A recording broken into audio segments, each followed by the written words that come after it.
No aguanto más esta farsa. Ya tengo todo listo. Mañana mismo firmo los papeles del divorcio y te quedas sin nada, mi amor. La voz de mi hija Sofía sonaba fría, calculadora, irreconocible en ese mensaje que jamás debió llegar a mi teléfono. Un escalofrío recorrió mi columna mientras el audio continuaba. Mi madre no sospecha nada. La muy ingenua sigue creyendo que somos el matrimonio perfecto y que usaremos su casa como garantía para un simple préstamo, no para venderla apenas firme. Mi teléfono resbaló de mis manos temblorosas y cayó sobre el piso de azulejos de la cocina, que tantas veces había limpiado para recibir a mi hija y a Roberto, mi yerno. La pantalla se agrietó, igual que mi corazón en ese instante. El mensaje seguía reproduciéndose desde el suelo mientras yo permanecía inmóvil, paralizada por una traición que nunca imaginé posible. Ya me cansé de fingir que me importa. 57 años cuidando de ella, escuchando sus consejos anticuados y sus historias repetitivas. Si supiera que en realidad, y entonces, como si el destino quisiera protegerme de algo aún peor, el audio se cortó. 3 semanas antes, Sofía y Roberto habían venido a cenar. Recuerdo que preparé chiles en nogada, el platillo favorito de mi yerno. La conversación fluyó entre risas y anécdotas, hasta que, como quien no quiere la cosa, Roberto mencionó una gran oportunidad de negocio que requería un aval. Mi casa en el centro histórico de Cuernavaca, herencia de mis padres y único patrimonio que me quedaba tras una vida de trabajo como maestra, parecía la garantía perfecta según ellos. «Es solo una formalidad, mamá», me había dicho Sofía tomando mis manos entre las suyas. «Jamás pondríamos en riesgo tu casa. Es solo para que el banco nos dé el préstamo. En 6 meses duplicaremos la inversión». Y yo, con la confianza ciega que solo una madre puede tener, había aceptado. La fecha para firmar estaba programada para mañana. A las 11 de la mañana, un notario me esperaría con los documentos que ahora sabía eran parte de un plan macabro. Me dejé caer en una silla mientras intentaba procesar lo que acababa de escuchar. La mujer que había llevado en mi vientre, a quien había amamantado y por quien había renunciado a tantas cosas, planeaba despojarme de mi único refugio. Me levanté con dificultad y caminé hacia el refrigerador donde conservaba, sujeta con un imán, la última fotografía familiar. Sofía sonreía abrazada a Roberto, y yo, a su lado, irradiaba orgullo y felicidad. ¡Qué perfecta actuación! ¡Qué elaborada mentira! Arranqué la fotografía y la estrujé entre mis dedos mientras las lágrimas nublaban mi vista. El sonido del teléfono me sobresaltó. Era Sofía. Seguramente se había dado cuenta del error y llamaba para asegurarse de que no hubiera escuchado el mensaje. O peor aún, para elaborar alguna explicación que justificara lo injustificable. Dejé que sonara. 1, 2, 3 veces. Al cuarto intento respondí. «¿Mamá? ¿Estás ahí?» Su voz sonaba preocupada, casi angustiada. Qué talentosa actriz resultó ser mi única hija. «Sí, estoy aquí», respondí con una calma que no sentía. «Te llamaba para recordarte lo de mañana. El notario nos espera a las 11. ¿Recuerdas?» «¿Cómo olvidarlo?», contesté mientras sentía que la sangre me hervía. «Es un paso importante. ¿Te llegó bien el documento que te envié para que lo revisaras?» «¿Documento?», pregunté confundida. «No, me llegó un audio». Hubo un silencio tan profundo al otro lado de la línea que por un momento pensé que se había cortado la comunicación. ¿Un audio? La voz de Sofía sonó ahogada, como si de repente le faltara el aire. Debe haber sido un error. ¿Lo escuchaste? Cada palabra, hija. Cada una de tus palabras.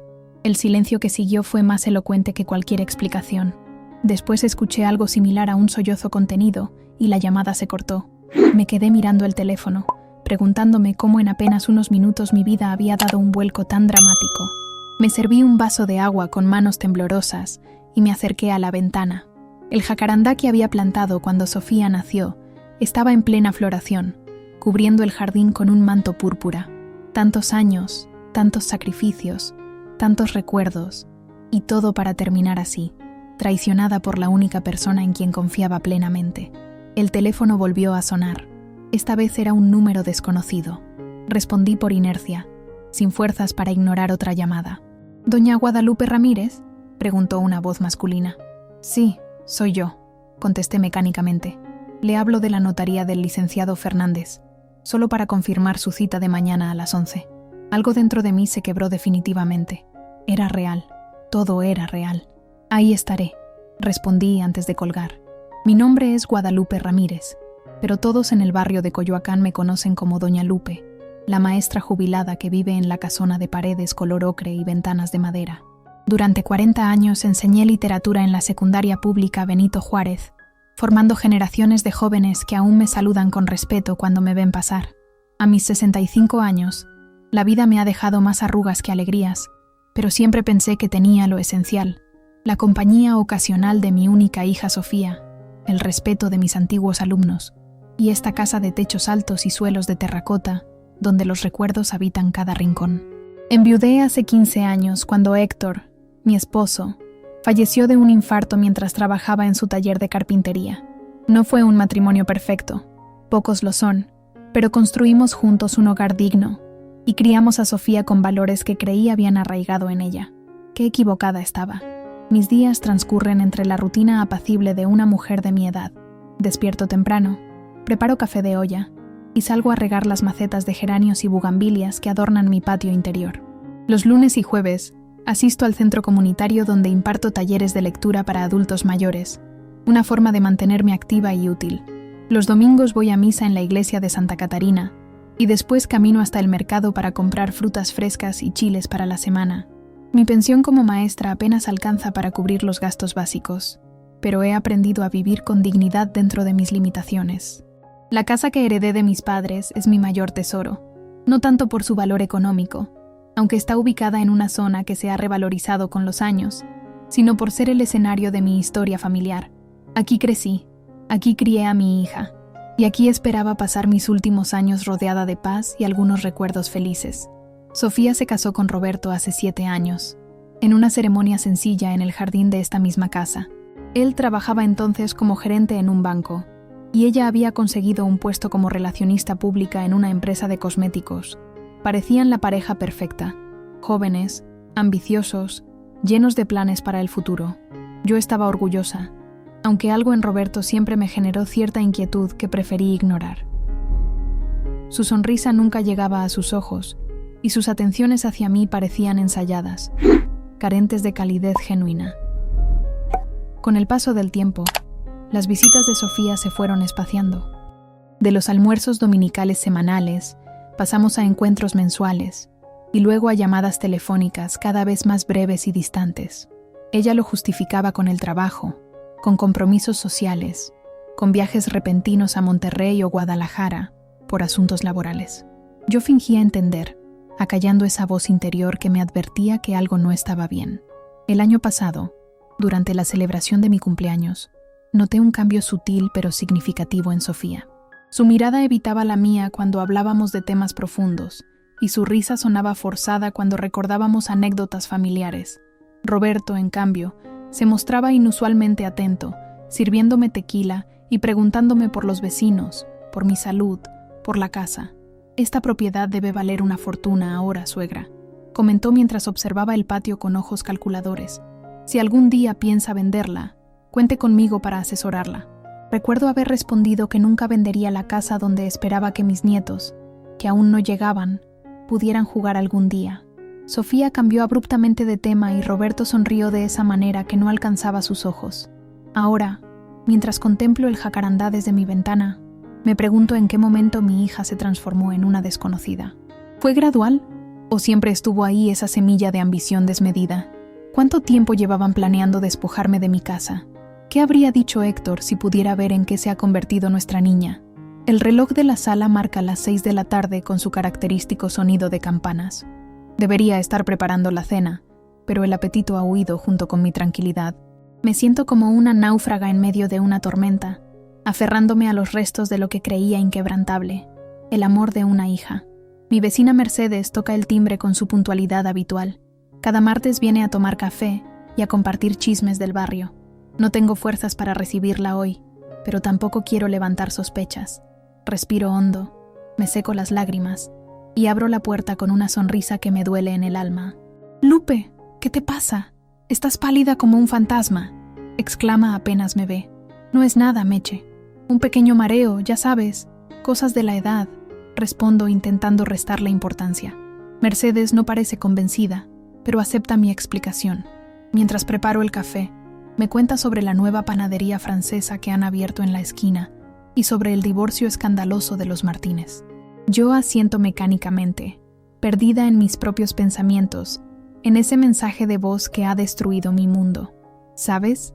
Mi comadre Dolores me contó que vio a tu yerno Roberto en un restaurante muy caro en Polanco, dice Mercedes revolviendo su café.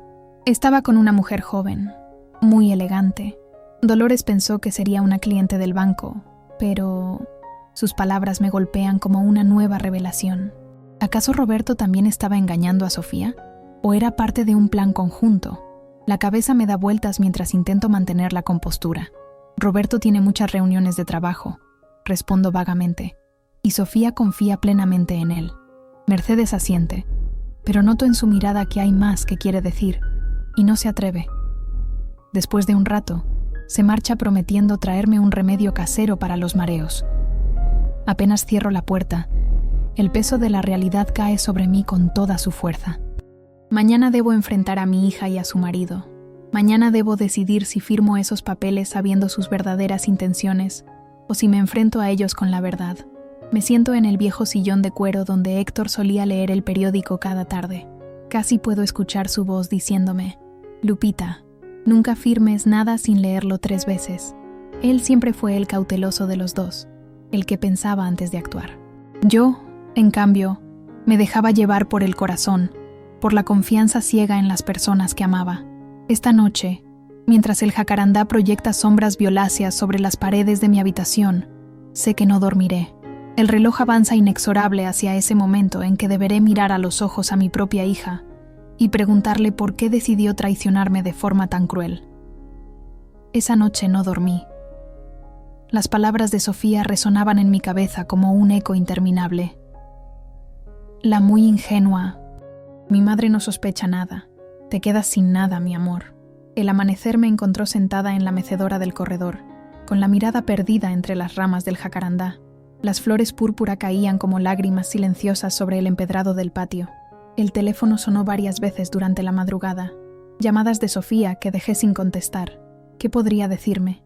¿Qué explicación podría darme que justificara semejante traición? Preferí el silencio a sus mentiras. A las 8 de la mañana, mientras intentaba dar un sorbo al café que ya se había enfriado, escuché el timbre. Era demasiado temprano para visitas.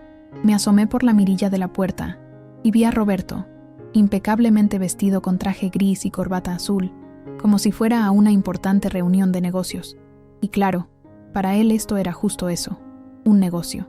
Dudé unos instantes antes de abrir. ¿Qué me diría? ¿Vendría a convencerme de que todo había sido un malentendido? ¿O a asegurarse de que aún contaba con mi firma para su plan? «Buenos días, suegra». Me saludó con esa sonrisa perfecta y vacía que ahora me resultaba repulsiva. Pasaba para recogerla. La cita con el notario es a las 11, pero pensé que podríamos desayunar antes. Lo miré fijamente, buscando en sus ojos algún atisbo de vergüenza o arrepentimiento, pero solo encontré la frialdad calculadora de siempre. «Roberto», dije con una calma que me sorprendió a mí misma, «no iré a ningún lado contigo». Su sonrisa flaqueó apenas un segundo, pero se recompuso rápidamente. «¿Se siente mal, suegra? Puedo pedirle a Sofía que venga a ayudarla a prepararse. Sé que está preocupada por usted». ¿Preocupada? La palabra me supo amarga. Mi hija solo está preocupada por asegurarse de que firme esos papeles, ¿no es así?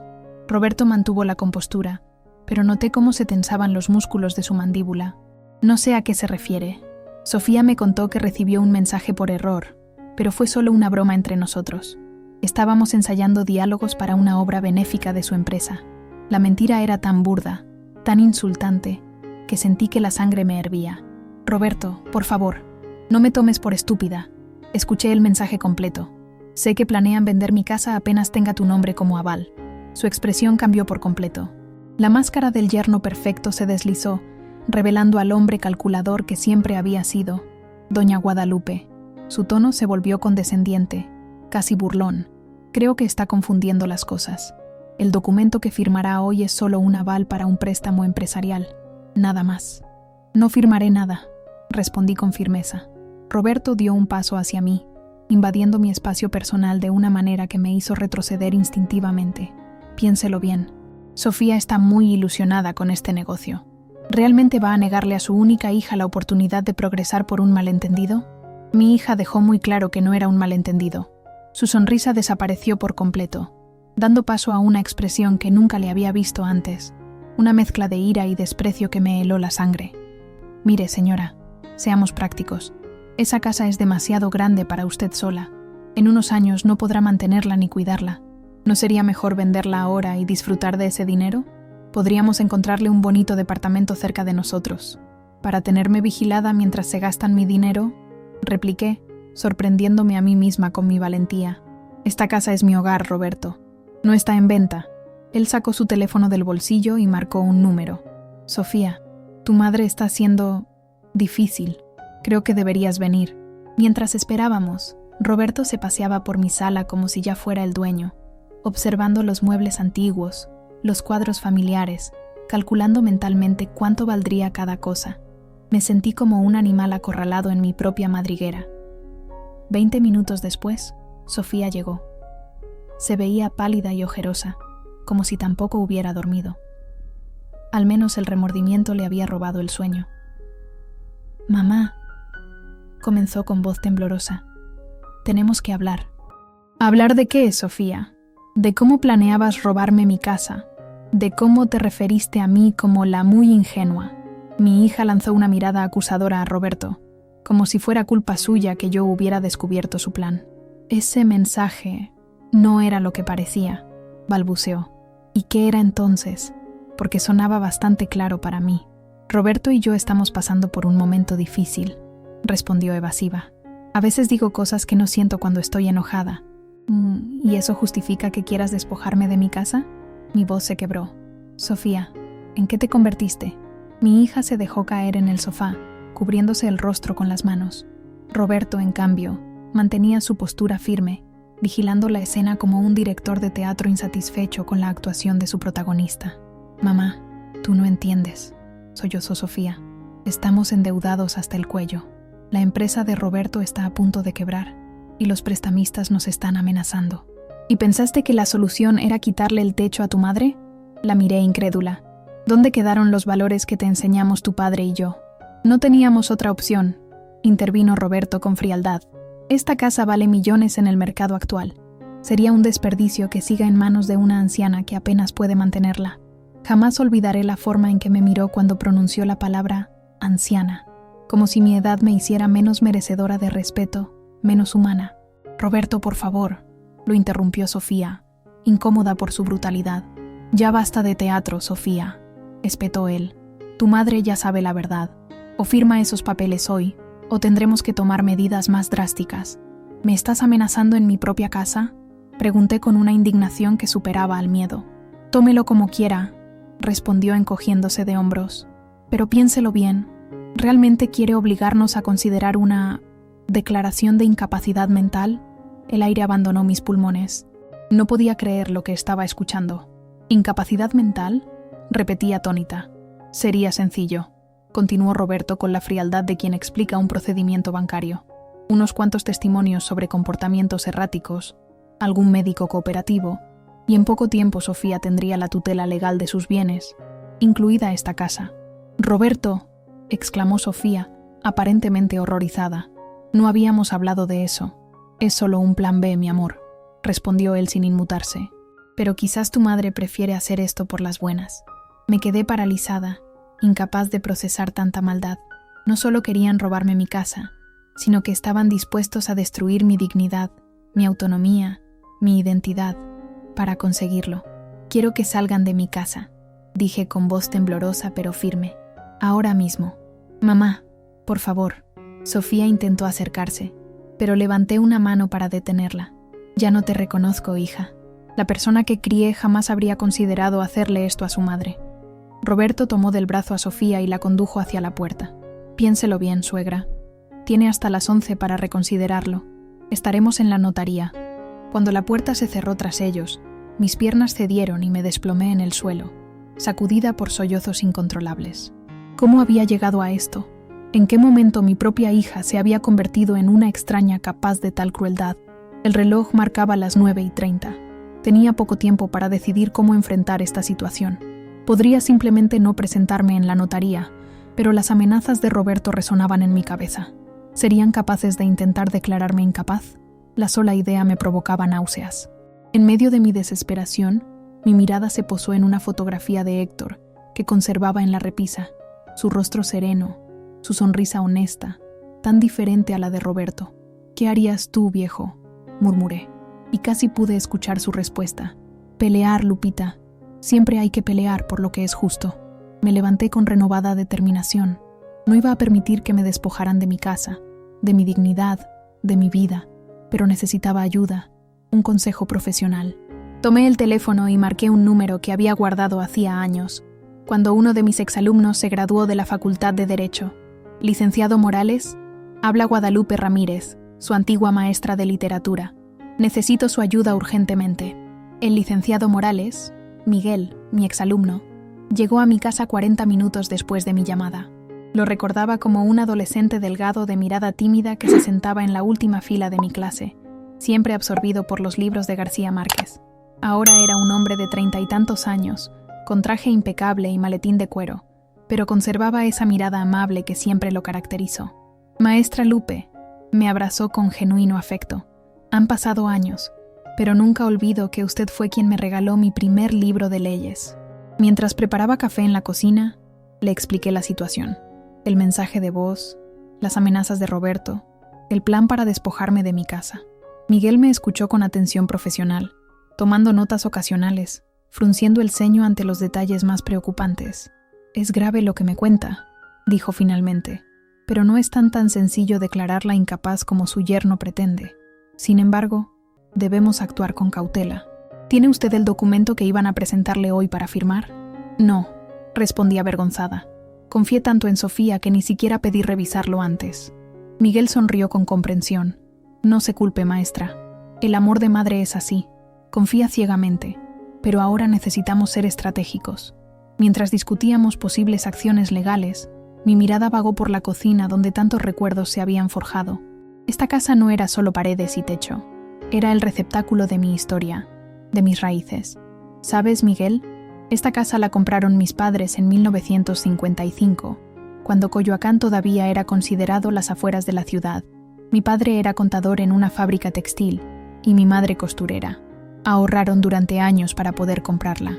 Me levanté y lo conduje hacia la sala, donde un mueble antiguo de caoba guardaba álbumes de fotografías amarillentas por el tiempo. «Mira, así era el barrio entonces». Le mostré una imagen donde la calle empedrada frente a mi casa aparecía casi vacía, con solo unas cuantas casas y muchos terrenos baldíos.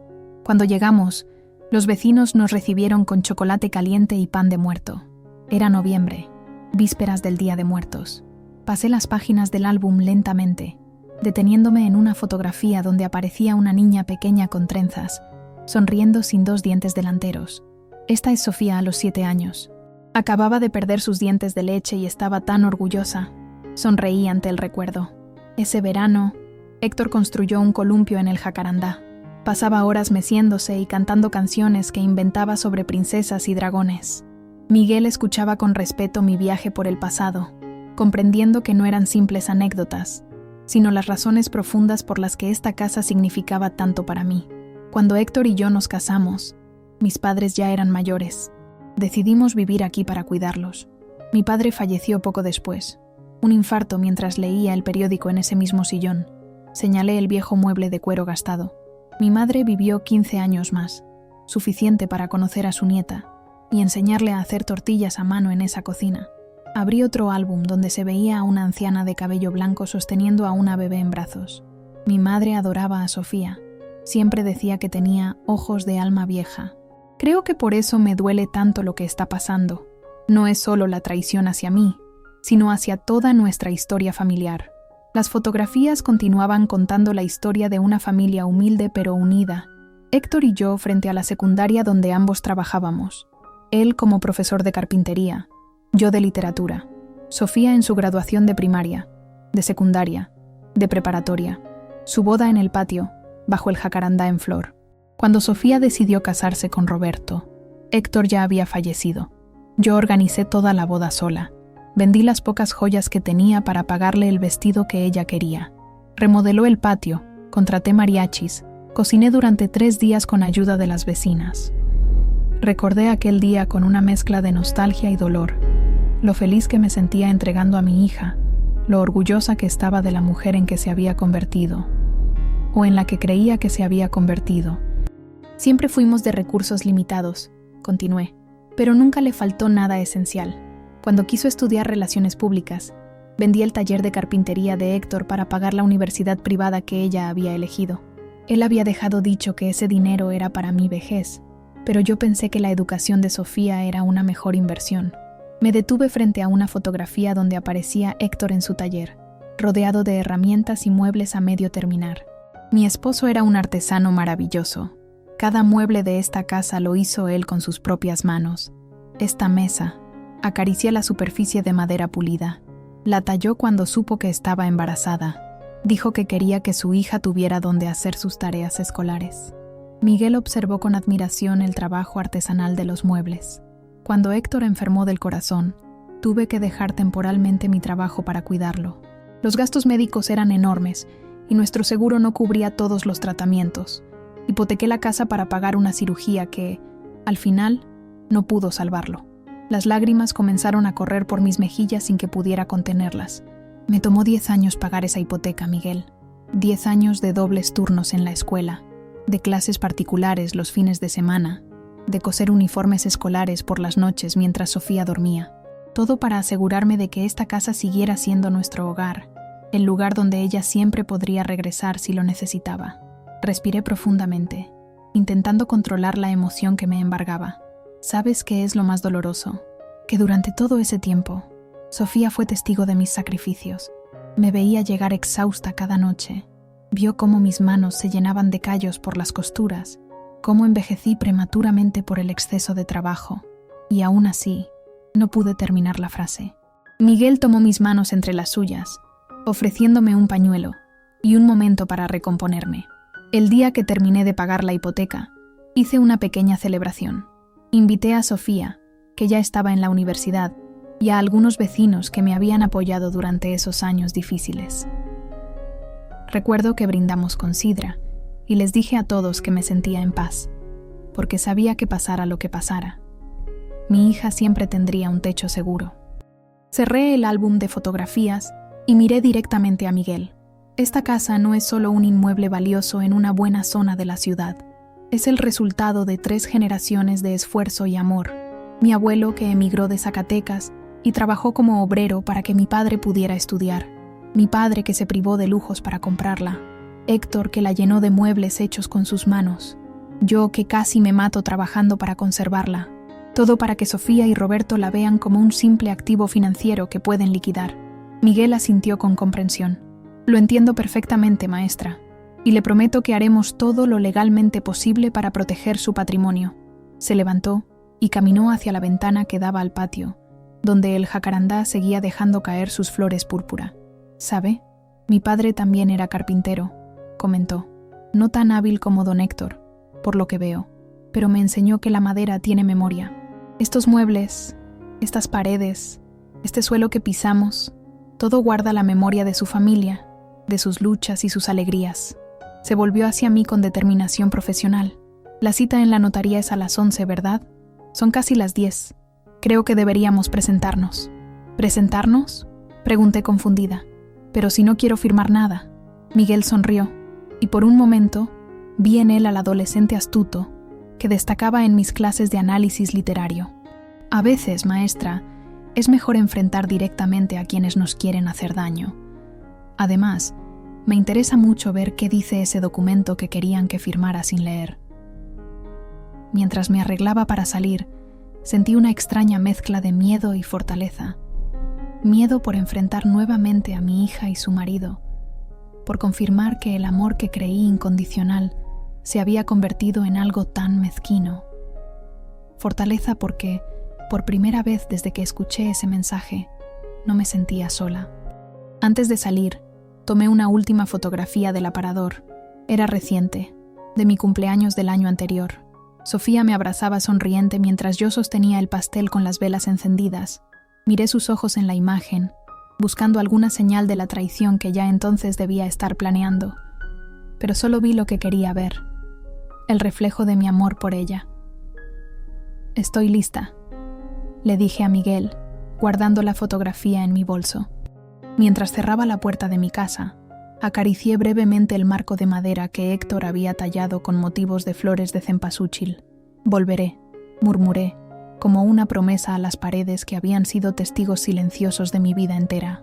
La notaría del licenciado Fernández se ubicaba en un edificio moderno de Polanco, muy lejos de la calidez de mi barrio en Coyoacán. Cristal y acero por todas partes, recepcionistas impersonales con sonrisas ensayadas, y ese aroma artificial a ambientador que pretendía ocultar la frialdad del lugar. Miguel y yo llegamos 5 minutos antes de las 11. Mi corazón latía con tanta fuerza que temía que pudiera escucharse por encima del murmullo de las conversaciones en la sala de espera. Una joven con traje sastre impecable nos indicó que el licenciado Fernández ya nos esperaba en su despacho. Cuando entramos, Roberto y Sofía ya estaban allí, sentados frente a un escritorio de vidrio donde un hombre de unos 50 años revisaba unos documentos. Mi hija palideció visiblemente al verme entrar acompañada. «¿Quién es usted?», preguntó Roberto con evidente molestia, dirigiéndose a Miguel. «Licenciado Miguel Morales, abogado de la señora Ramírez», respondió él con profesionalismo, extendiendo su tarjeta. «Estoy aquí para asesorar a mi cliente sobre el documento que está por firmar». Roberto intercambió una mirada preocupada con el notario, quien parecía igualmente desconcertado por este giro inesperado. «Doña Guadalupe», intervino el licenciado Fernández, «no mencionó que vendría acompañada de un abogado. No lo consideré necesario, dado que se trata de un simple trámite familiar», añadió Roberto con una sonrisa tensa. «Estoy seguro de que el licenciado Morales tiene asuntos más importantes que atender». «Ningún asunto es más importante que proteger los intereses de mi cliente», respondió Miguel con firmeza. «Me gustaría revisar el documento antes de que la señora Ramírez firme cualquier cosa». El notario, visiblemente incómodo, miró a Roberto buscando aprobación. Este asintió levemente, como quien concede algo sin importancia. «Por supuesto», dijo el licenciado Fernández, extendiendo una carpeta. «Se trata de un contrato estándar de garantía hipotecaria para un préstamo bancario». Mientras Miguel revisaba el documento, observé a Sofía. Se veía nerviosa, evitando mi mirada, jugueteando con el anillo de matrimonio en su dedo, como solía hacer cuando era pequeña, y sabía que había hecho algo malo. Roberto, en cambio, mantenía su compostura, aunque un tic en su ceja derecha delataba su tensión. «Interesante», comentó Miguel después de unos minutos. «Esto no es un simple aval, como le hicieron creer a mi cliente. Es una transferencia de propiedad con pacto de retroventa». «¿Qué significa eso?», pregunté, aunque ya intuía la respuesta. «Significa, maestra, que estaría vendiendo su casa a su yerno por el monto del supuesto préstamo, con la posibilidad de recuperarla si devuelve el dinero en un plazo de 6 meses, más intereses. Es un mecanismo estándar de garantía», intervino Roberto, restando importancia al asunto. «No para un préstamo familiar», respondió Miguel. «Además, veo que el monto es de apenas el 30% del valor comercial actual de la propiedad, una garantía desproporcionadamente ventajosa para el prestamista, ¿no cree?». El silencio que siguió fue denso, casi palpable.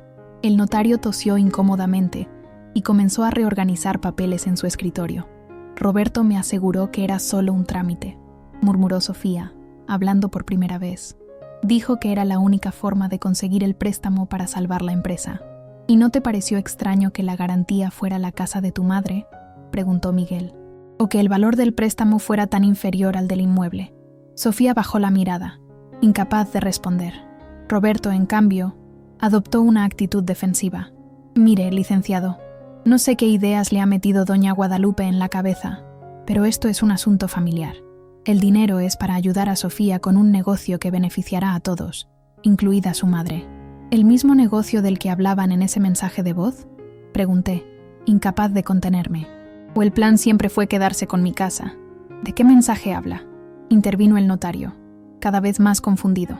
«Mi hija me envió por error un mensaje donde explicaba a su marido que usarían estos documentos para quitarme la casa», respondí, sacando mi teléfono. «Lo tengo grabado si quiere escucharlo». El rostro de Roberto se transformó en una máscara de furia apenas contenida. «Eso es una mentira», Una anciana confundida que malinterpretó una broma entre mi esposa y yo. ¿Anciana confundida?, repetí, sintiendo cómo la indignación crecía en mi interior. ¿Es así como justificas tu plan de declararme incapaz mentalmente si no firmaba? El notario se levantó de su asiento, visiblemente alarmado. Señores, creo que hay un malentendido grave aquí. No puedo proceder con esta operación en estas circunstancias. Por supuesto que puede, insistió Roberto, alzando la voz. Tenemos una cita, los documentos están listos, y la señora Ramírez está aquí para firmar. No firmaré nada, declaré con firmeza. Tienes que firmar, explotó finalmente Roberto, golpeando el escritorio con el puño. ¿Crees que no sé que esta casa vale una fortuna? ¿Que podría venderse por millones a algún extranjero que quiere vivir en el pintoresco Coyoacán? Es un desperdicio que siga en tus manos. Un silencio sepulcral siguió a su arrebato. Incluso el notario parecía atónito ante semejante muestra de avaricia descarada. «Roberto, por favor», suplicó Sofía, mortificada. «¿Por favor qué, Sofía?», respondió él con desprecio. «Ya basta de fingir. Tu madre ya sabe la verdad. Sabe que necesitamos vender esa casa para pagar nuestras deudas». «¿Deudas?», pregunté, dirigiéndome a mi hija. «¿Qué deudas?». Sofía parecía a punto de desmoronarse. «Roberto ha estado invirtiendo en proyectos que no resultaron. Perdimos mucho dinero, y luego empezó a pedir préstamos para recuperarlo, pero solo empeoró las cosas. Prestamos a tasas imposibles», añadió Miguel, que había continuado revisando los documentos. «Veo aquí referencias a pagos mensuales a entidades que, me atrevo a suponer, no son precisamente instituciones bancarias legítimas. ¿Prestamistas?». Mi voz apenas era un susurro horrorizado. «¿Le debéis dinero a prestamistas?». Roberto se pasó una mano por el cabello, descompuesto. No tenía otra opción. Los bancos no me daban más créditos. «¿Y tu solución fue intentar robarle la casa a mi madre?». Sofía se levantó, enfrentando a su marido por primera vez. «Me dijiste que era solo un aval temporal, que jamás perderíamos la casa». «Era la única salida», gritó Roberto. «¿Qué querías que hiciera? ¿Esperar a que vinieran a romperme las piernas? Tu madre tiene una casa que vale millones y que no necesita. Nosotros tenemos deudas que nos están matando». «¿Dónde está el problema?». El notario intervino, recuperando su compostura profesional. «Señor, le voy a pedir que se calme o tendré que llamar a seguridad». Roberto ignoró la advertencia y se volvió hacia mí, con una mirada que mezclaba desprecio y desesperación. «¿Sabes cuánto tiempo llevo planeando esto? Desde el día que pisé tu casa por primera vez y vi lo que valía esa propiedad en esa ubicación. 7 años. 7 años aguantando tus historias aburridas, tus comidas insípidas, tu infinita colección de anécdotas sobre tu difunto marido. Cada palabra era como un puñal en mi corazón. No solo habían planeado robarme, sino que el desprecio venía de mucho antes. Toda la relación, cada domingo familiar, cada abrazo, cada «te quiero, suegra», todo había sido una farsa. «¿Te casaste con mi hija por mi casa?». La pregunta salió de mis labios sin que pudiera contenerla. La risa de Roberto fue seca, carente de humor. «No seas ridícula. Me casé con Sofía porque la quería. La casa era un bono adicional, un seguro para nuestro futuro». Miré a mi hija, buscando algún indicio de que ella no había sido cómplice desde el principio, alguna señal de que realmente me quería y había sido manipulada por su marido. Sus ojos llenos de lágrimas me decían que quizás no había sido consciente de todo el plan, pero tampoco estaba completamente inocente. «Sofía», mi voz temblaba. «¿Tú sabías esto? ¿Sabías que Roberto se acercó a nuestra familia por interés?». Antes de que pudiera responder, la puerta del despacho se abrió abruptamente. 2 hombres corpulentos con trajes oscuros entraron y miraron directamente a Roberto. «Señor Méndez, qué coincidencia encontrarlo aquí», dijo uno de ellos con un acento extraño. «Don Fermín nos envía a recordarle que su pago está atrasado. 3 semanas ya». El rostro de Roberto perdió todo color. «Yo estaba a punto de conseguir el dinero, hoy mismo. Solo necesito unas horas más». El hombre sonrió sin alegría. «Don Fermín ha sido muy paciente. Demasiado, diría yo. Ahora quiere que lo acompañemos para discutir personalmente el asunto». «¿Quiénes son ustedes?», preguntó el notario, alarmado por la intrusión. «Somos asociados comerciales del señor Méndez», respondió el segundo hombre. «Venimos a llevarlo a una reunión importante». Miguel se levantó, interponiéndose sutilmente entre los hombres y nosotras. «Señores, Estamos en medio de un procedimiento legal. Si tienen asuntos con el señor Méndez, les agradecería que los resolvieran fuera de esta oficina. Los hombres intercambiaron miradas, evaluando la situación. Por supuesto, dijo el primero con falsa cordialidad. Esperaremos afuera, pero no demasiado. ¿Entiende, señor Méndez? Don Fermín no es un hombre paciente. Salieron tan abruptamente como habían entrado, dejando tras de sí un silencio cargado de tensión. Roberto parecía haber envejecido 10 años en 5 minutos. Su arrogancia había desaparecido, reemplazada por un miedo palpable. ¿Ves lo que has causado?, le espetó a Sofía.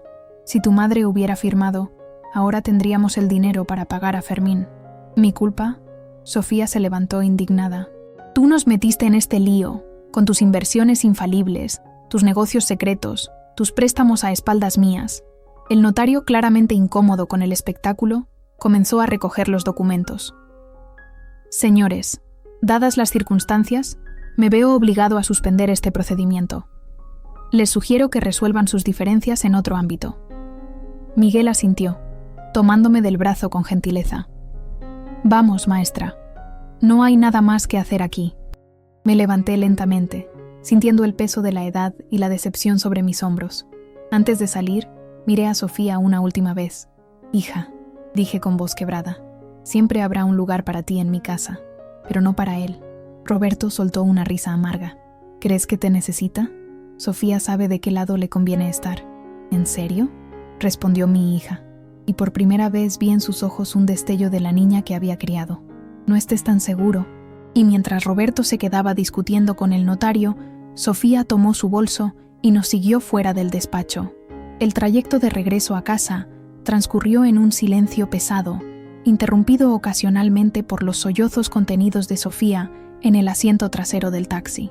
Miguel me había ofrecido llevarme directamente a presentar una denuncia, pero yo me sentía demasiado agotada emocionalmente para enfrentar más trámites y explicaciones ese día.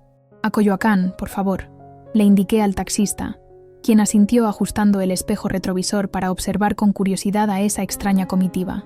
Una mujer mayor con el rostro surcado por lágrimas secas, un abogado de expresión grave y una joven que parecía cargar el peso del mundo sobre sus hombros. El calor de mediodía caía implacable sobre la ciudad mientras avanzábamos entre el tráfico. A través de la ventanilla, observé los edificios modernos que gradualmente daban paso a construcciones más antiguas y llenas de carácter, como un viaje en el tiempo, alejándonos de la fría Polanco para regresar al abrazo familiar de mi barrio. Nadie habló durante el trayecto. ¿Qué podíamos decir? Las palabras parecían insuficientes, inadecuadas para expresar la magnitud de lo que acababa de suceder. La traición no solo había sido planeada y ejecutada, había sido confesada con un descaro que aún me resultaba incomprensible. Cuando el taxi se detuvo frente a mi casa, Miguel pagó la tarifa y me ayudó a bajar. Sofía nos siguió como una sombra, manteniendo cierta distancia, como si no estuviera segura de su derecho a entrar en lo que hasta hacía unas horas había considerado una propiedad casi suya. ¿Quieres que me quede un rato, maestra?, preguntó Miguel con genuina preocupación. Negué con la cabeza.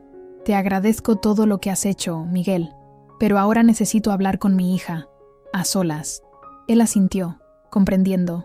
Estaré pendiente del teléfono, y mañana mismo iniciaremos los trámites para asegurar legalmente su propiedad contra cualquier intento futuro.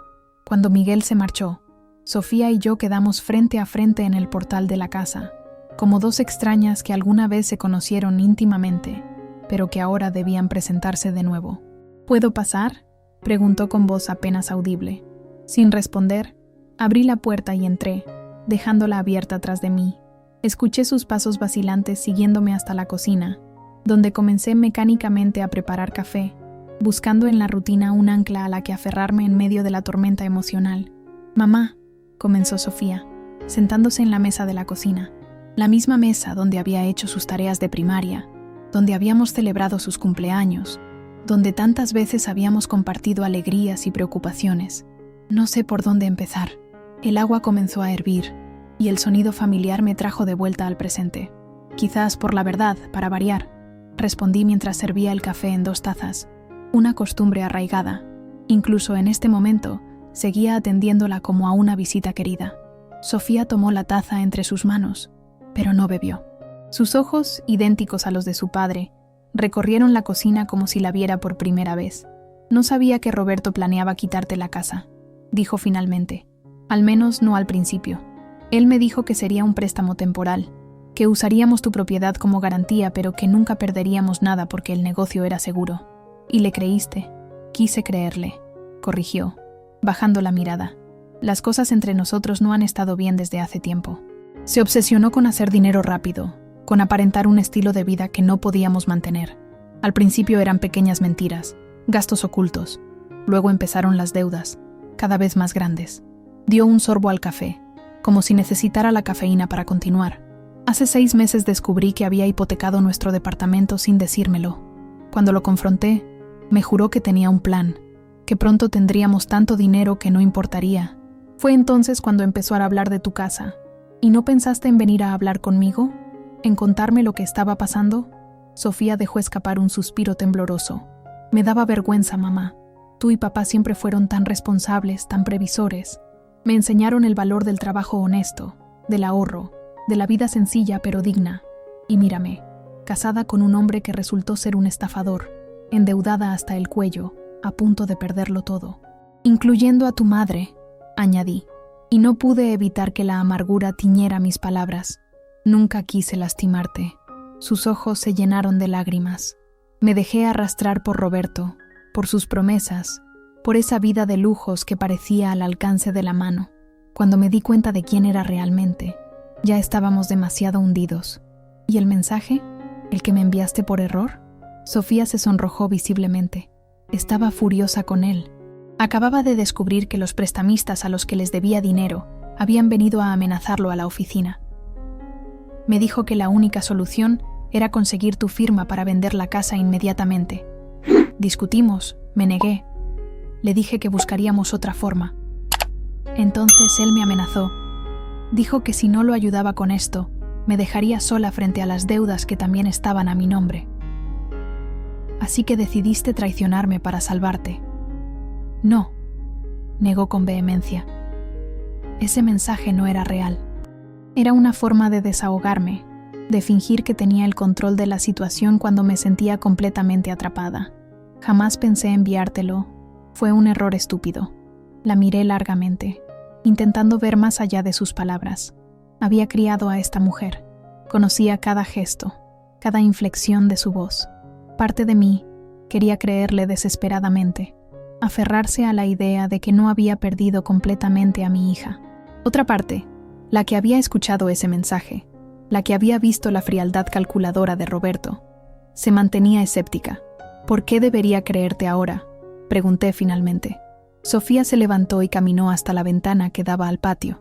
El jacarandá seguía derramando flores púrpura, ajeno a nuestros dramas humanos. No lo sé, admitió con honestidad. He mentido tanto en los últimos meses que ni yo misma sé cuándo estoy diciendo la verdad. Pero hoy, cuando vi a esos hombres entrar al despacho, cuando escuché a Roberto confesar que se acercó a nosotras por interés, algo se rompió dentro de mí. Se volvió hacia mí con una mirada que me recordó a la niña que solía venir corriendo a mi habitación después de una pesadilla. Me di cuenta de que estaba a punto de perder lo único verdaderamente valioso que he tenido: tu amor, tu confianza. ¿Y por qué? ¿Por un hombre que nunca me quiso realmente? ¿Por una vida de apariencias que ni siquiera me hacía feliz? Por primera vez desde que todo comenzó, sentí que veía a mi verdadera hija, no a la máscara que había adoptado al casarse con Roberto. Algo en mi corazón comenzó a ablandarse, aunque la herida seguía abierta y sangrante. ¿Qué vas a hacer ahora?, pregunté, más por curiosidad que por otra cosa. Sofía volvió a sentarse, pasándose una mano por el cabello en un gesto de cansancio. No lo sé. Roberto probablemente está en problemas serios con esos prestamistas. El departamento está hipotecado y no tenemos dinero para pagar. Mi trabajo apenas cubre los gastos básicos. Se detuvo, como si acabara de darse cuenta de algo. Por primera vez en mucho tiempo, estoy completamente sola frente a mis decisiones. ¿Y sabes qué? Se siente liberador, aterrador, pero liberador.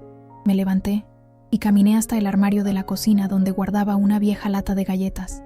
La abrí y saqué un pequeño sobre. Tu padre siempre decía que debíamos tener un plan B, comenté mientras regresaba a la mesa. Cuando murió, vendí su colección de herramientas antiguas. Era bastante valiosa. El dinero lo guardé para emergencias. Abrí el sobre y extraje una libreta bancaria.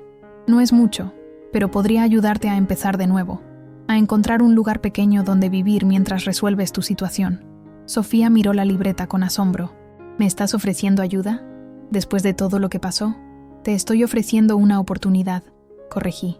Una oportunidad para demostrar que la hija que crié sigue ahí, bajo todas esas capas de mentiras y malas decisiones. Las lágrimas corrieron libremente por sus mejillas. No la merezco.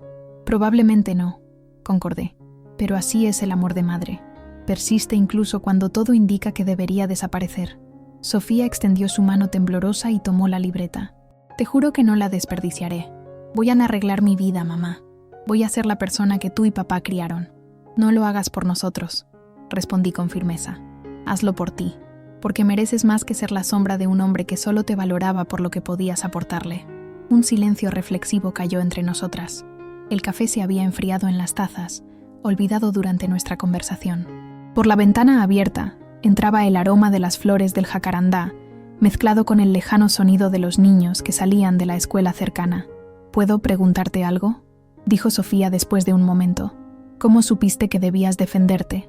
Quiero decir, durante años has sido tan complaciente, siempre pensando en los demás antes que en ti misma. ¿Qué te hizo plantarte firmemente esta vez? La pregunta me tomó por sorpresa. Nunca me había considerado una persona débil o sumisa, pero era cierto que mi vida había estado marcada por el servicio a los demás, a mis padres, a mi esposo, a mi hija, a mis alumnos. Creo que fue tu voz, respondí tras reflexionar. Cuando escuché ese mensaje no reconocí a mi hija. Era la voz de una extraña, fría y calculadora. Y pensé, si mi propia hija puede verme como una tonta a la que se puede manipular, ¿cómo me estoy viendo yo misma? Me levanté y comencé a recoger las tazas, necesitando moverme mientras organizaba mis pensamientos.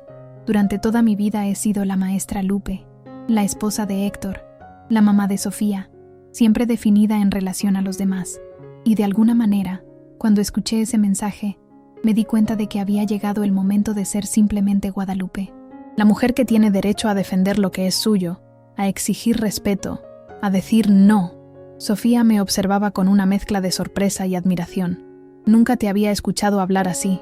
Nunca había necesitado hacerlo. Sonreí levemente. O quizás nunca me había permitido hacerlo. Pero a mis 65 años, descubrí que nunca es tarde para despertar. Fuera, el sol comenzaba a descender, tiñendo el cielo de un naranja intenso que se filtraba a través de las ventanas, bañando la cocina con una luz cálida y dorada. Un nuevo día terminaba, y con él, una vida que ya no existiría más.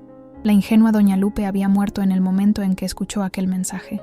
En su lugar, había nacido una mujer más cauta, pero también más consciente de su propio valor. Mañana será un día difícil, dije a Sofía. Tendrás que tomar decisiones importantes sobre tu matrimonio, sobre tus deudas, sobre tu futuro. Lo sé, asintió con expresión determinada. Y por primera vez en años, siento que estoy lista para tomar esas decisiones por mí misma. Extendí mi mano sobre la mesa y ella la tomó.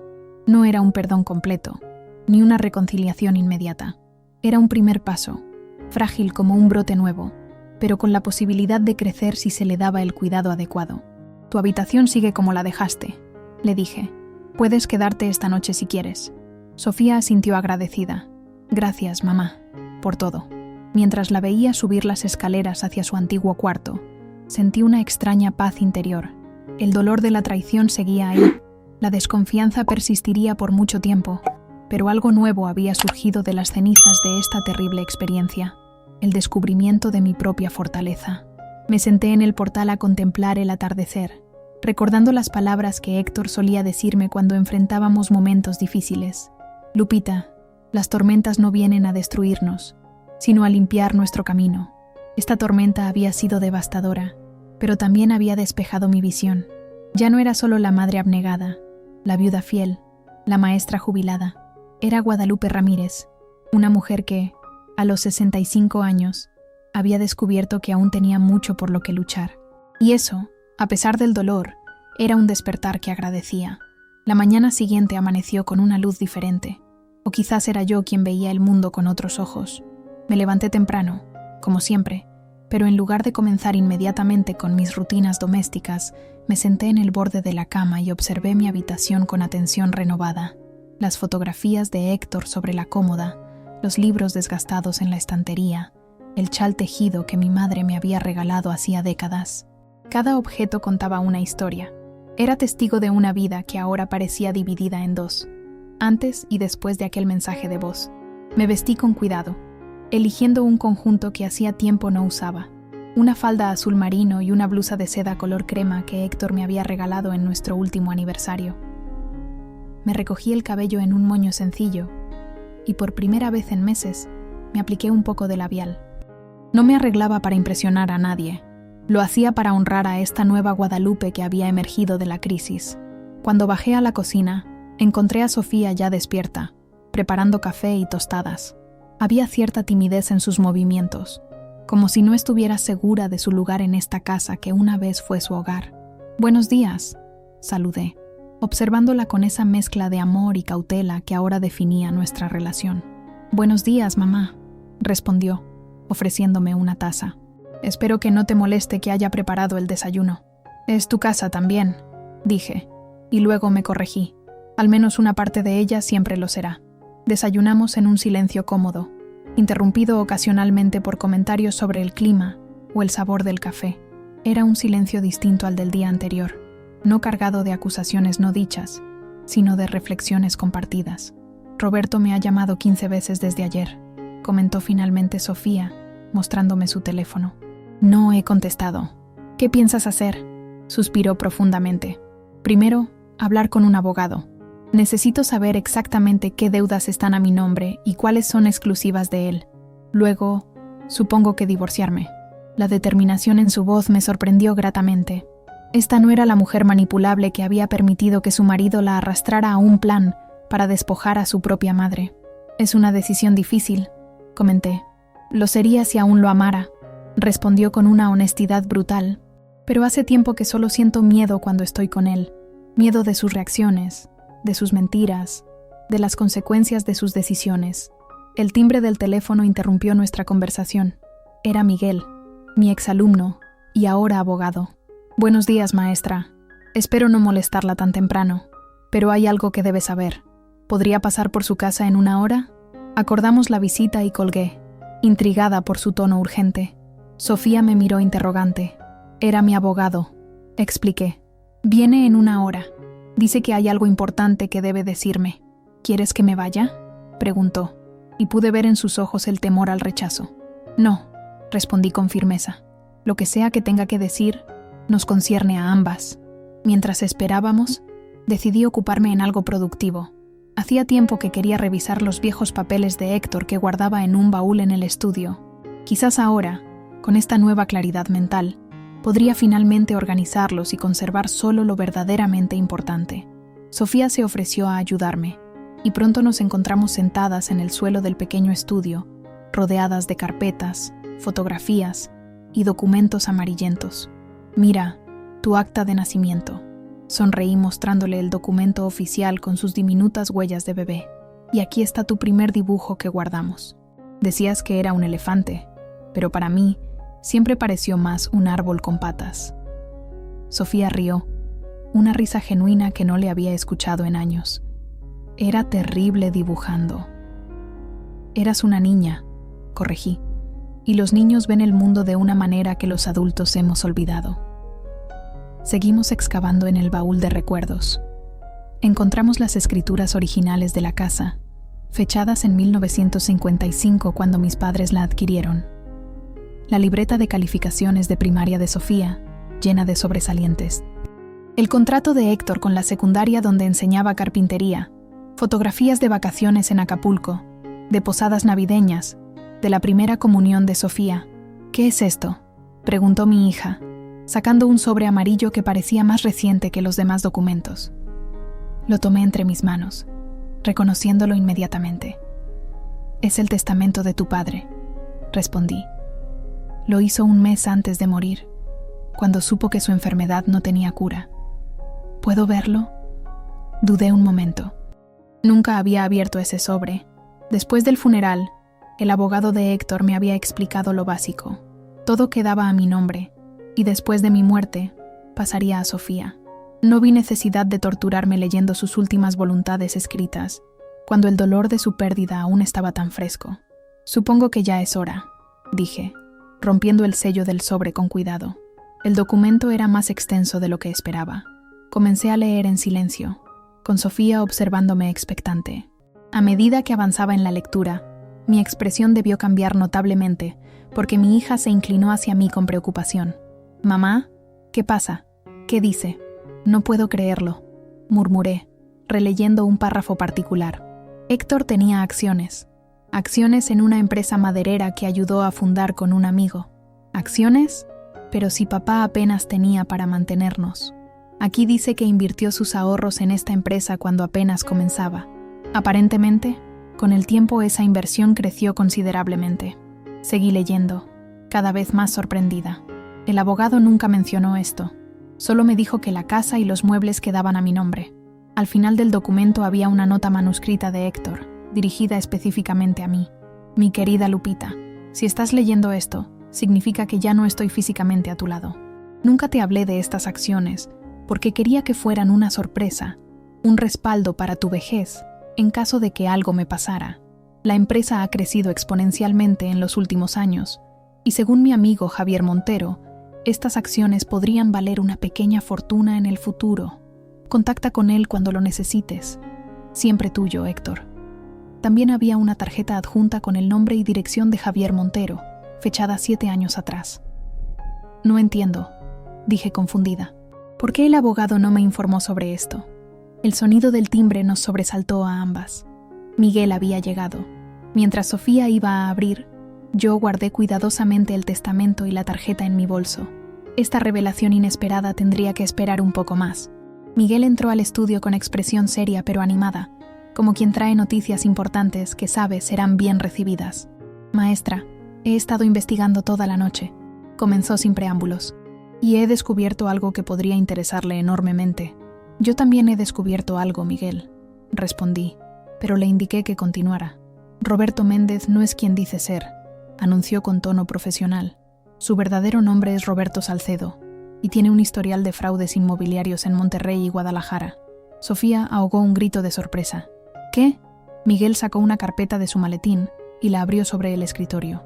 Había recortes de periódicos, capturas de pantalla de páginas web y documentos judiciales.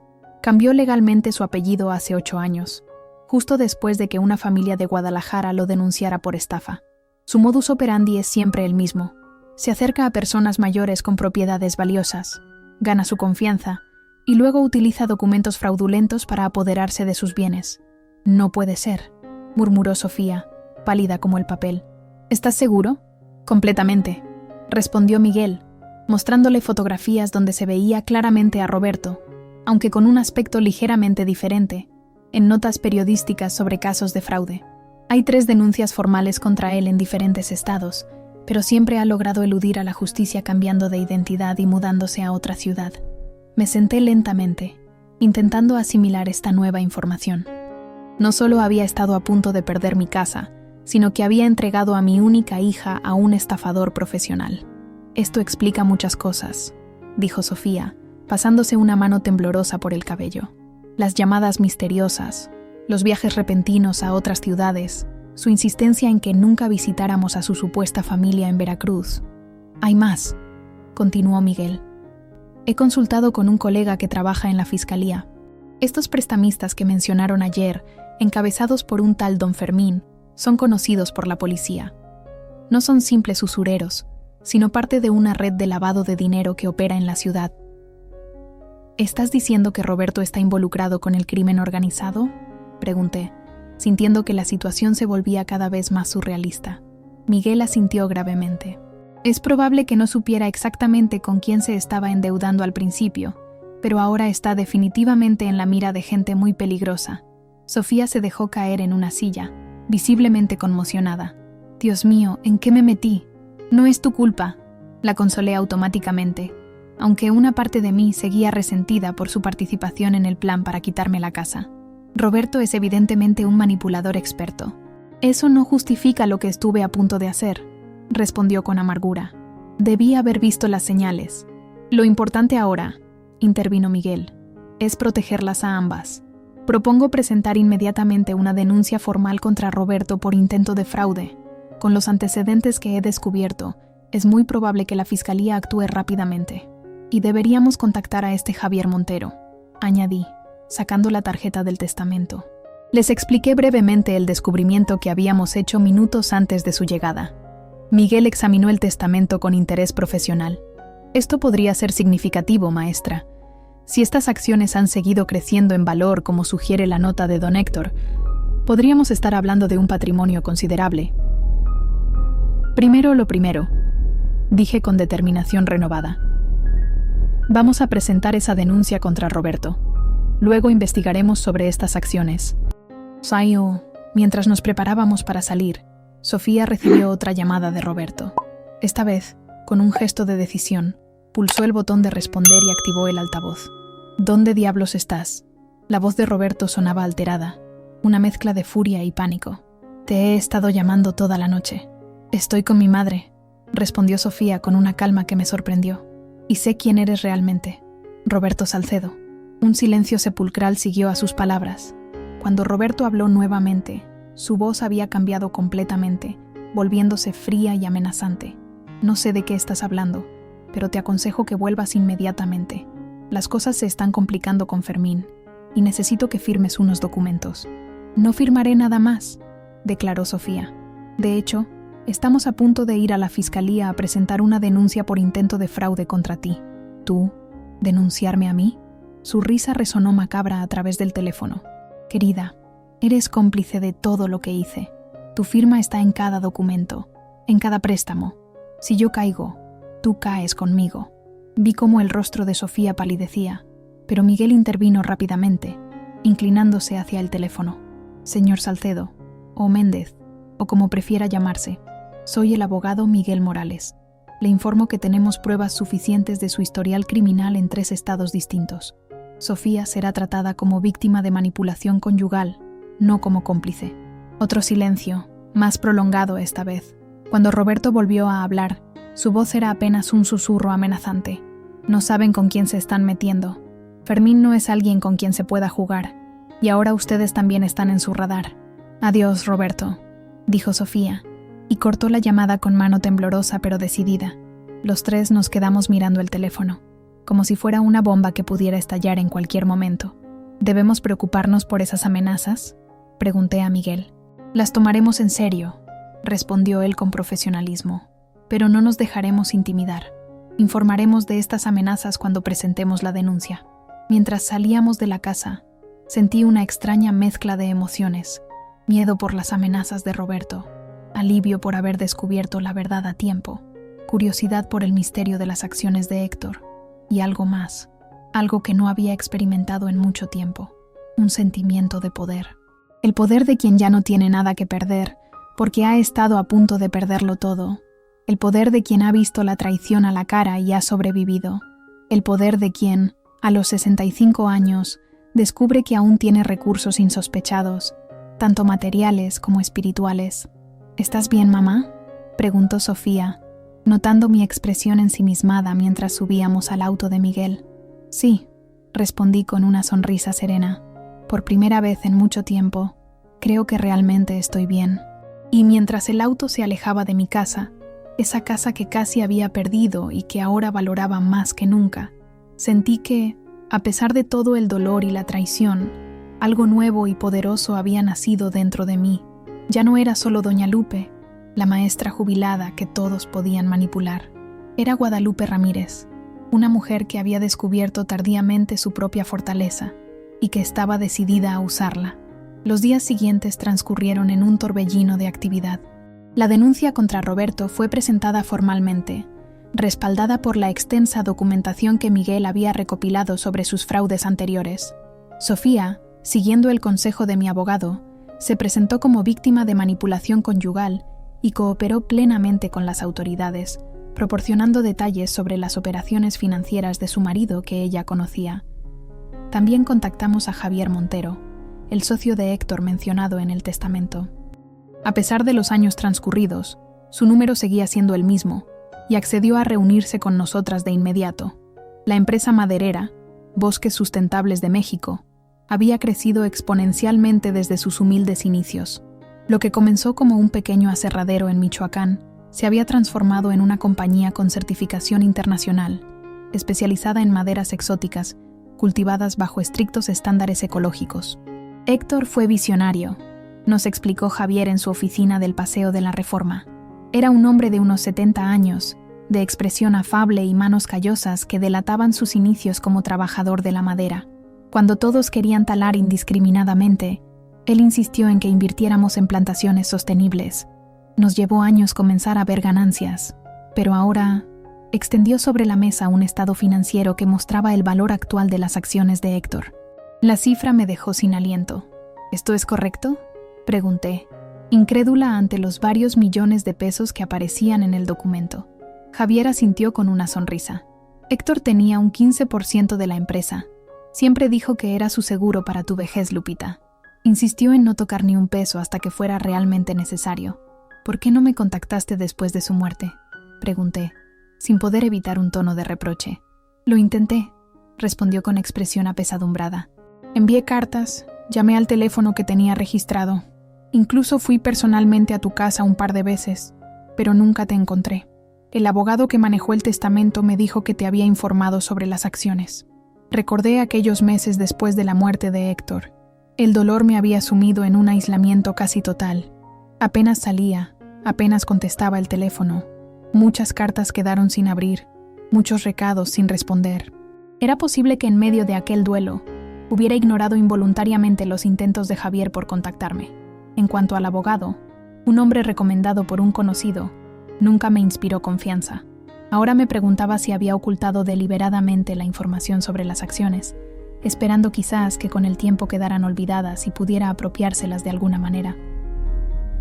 Lo importante es que ahora sabemos, intervino Sofía, apretando mi mano con afecto. Papá siguió cuidándonos incluso después de irse. Javier nos explicó el procedimiento para reclamar oficialmente las acciones y comenzar a recibir los dividendos que se habían acumulado durante años. Se ofreció a encargarse personalmente de todos los trámites, como un último favor a su viejo amigo. Héctor estaría orgulloso de ti, Lupita, me dijo al despedirnos. Siempre decía que eras la mujer más fuerte que conocía, aunque tú no lo supieras. Mientras regresábamos a casa en el taxi, con la carpeta de documentos firmados en mi regazo, sentí una oleada de gratitud hacia Héctor. En silencio, sin alardes, había asegurado mi futuro de una manera que nunca imaginé. Esto lo cambia todo, mamá, comentó Sofía, mirando por la ventanilla las calles familiares de nuestro barrio. Ya no tendrás que preocuparte por mantener la casa, por los gastos médicos, por nada. Nunca fue el dinero lo que me preocupaba, respondí con sinceridad.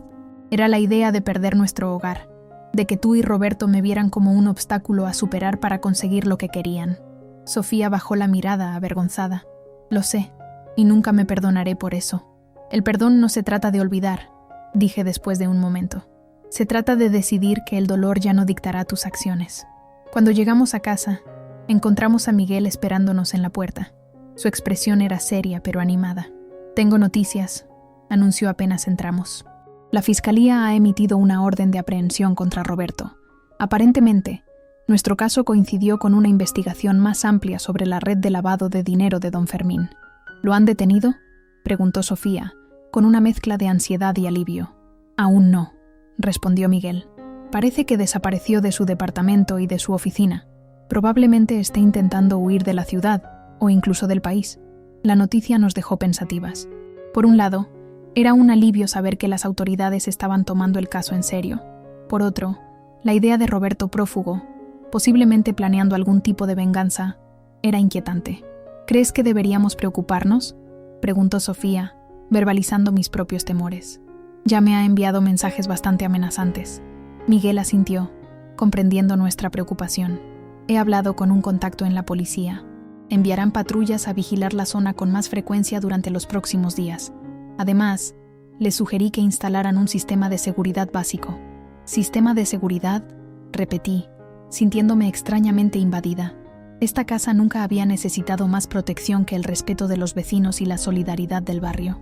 Solo cámaras en las entradas y un botón de pánico conectado directamente con la policía, explicó Miguel.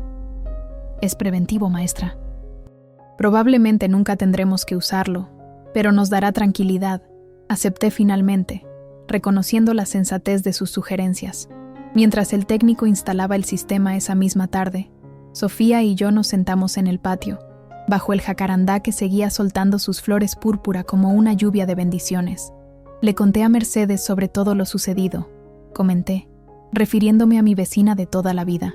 Prometió estar pendiente de cualquier movimiento extraño alrededor de la casa. También avisó a los demás vecinos. El barrio cuidando a los suyos, sonrió Sofía. Como siempre ha sido. ¿Qué harás ahora?, pregunté, observando cómo recogía distraídamente algunas flores caídas. Con tu vida, quiero decir. Sofía reflexionó un momento antes de responder. Primero, divorciarme formalmente de Roberto, aunque sea en rebeldía si no lo encuentran. Luego, empezar de nuevo. Buscar un trabajo que realmente me apasione, no solo que pague las cuentas de un estilo de vida que nunca me hizo feliz. Puedes quedarte aquí el tiempo que necesites, ofrecí, aunque imagino que querrás tu propio espacio eventualmente. Gracias, mamá. Por ahora me siento segura aquí. Pero sí, eventualmente necesitaré encontrar mi propio camino. Hizo una pausa y añadió, he estado pensando en retomar la fotografía.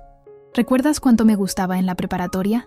Recordé las horas que Sofía pasaba con la vieja cámara de Héctor, capturando rincones del barrio, rostros de ancianos, juegos de niños. Tenía un talento natural para encontrar belleza en lo cotidiano. Siempre tuviste buen ojo, comenté. Y ahora hay tantas oportunidades en el mundo digital. Podrías comenzar un blog, ofrecer servicios a pequeños negocios. Era extraño y reconfortante estar así, madre e hija, planeando un futuro después de haber estado al borde de una ruptura irreparable. La traición seguía ahí, como una cicatriz que nunca desaparecería completamente, pero ya no dominaba nuestra relación. El técnico terminó la instalación y nos explicó el funcionamiento del sistema. Era lo suficientemente simple como para que yo pudiera manejarlo sin problemas. Esa noche, mientras Sofía dormía en su antigua habitación, me quedé despierta revisando los documentos de las acciones. La fortuna inesperada que Héctor me había dejado no solo aseguraba mi vejez, sino que me daba un poder que nunca antes había tenido. El poder de elegir, de planear, de ayudar a otros. Pensé en la escuela donde había enseñado durante 40 años, siempre con escasos recursos. En los alumnos brillantes que habían tenido que abandonar sus estudios por falta de medios económicos. En las familias del barrio, que luchaban por mantenerse a flote en una economía cada vez más exigente. Una idea comenzó a formarse en mi mente. No sería una simple benefactora repartiendo dinero. Sería una inversionista en sueños y potenciales. Una continuación del legado silencioso pero poderoso de Héctor. Con esa idea en mente, finalmente me dormí, con una sensación de paz que no había experimentado en mucho tiempo. El futuro, que apenas unos días atrás se veía amenazador y sombrío, ahora se abría ante mí lleno de posibilidades. A la mañana siguiente, me despertó el sonido insistente del timbre. Aún en bata, bajé a abrir, preguntándome quién llamaría tan temprano. Era Mercedes, mi vecina, con expresión de alarma. Lupe, acabo de ver a Roberto merodeando por la calle de atrás. Parecía estar observando tu casa. La noticia me heló la sangre. Roberto no se había dado por vencido. Y si estaba lo suficientemente desesperado como para regresar a pesar de la orden de aprehensión, era capaz de cualquier cosa. Gracias por avisarme, Meche, respondí, intentando mantener la calma. Llamaré inmediatamente a la policía. Mientras marcaba el número que Miguel me había proporcionado, vi a Sofía bajar las escaleras, alertada por las voces. ¿Qué sucede?, preguntó, y le expliqué rápidamente la situación. Su rostro perdió color. ¿Crees que intentará entrar? ¿Hacernos daño? No lo sé, respondí con honestidad, pero no vamos a quedarnos aquí esperando para averiguarlo. La policía prometió enviar una patrulla inmediatamente, pero también nos aconsejó trasladarnos a un lugar seguro hasta que localizaran a Roberto. Podemos ir a mi departamento, ofreció Miguel cuando lo llamamos. Está en una zona con vigilancia las 24 horas. Mientras empacábamos apresuradamente lo esencial, escuchamos un ruido en el patio trasero.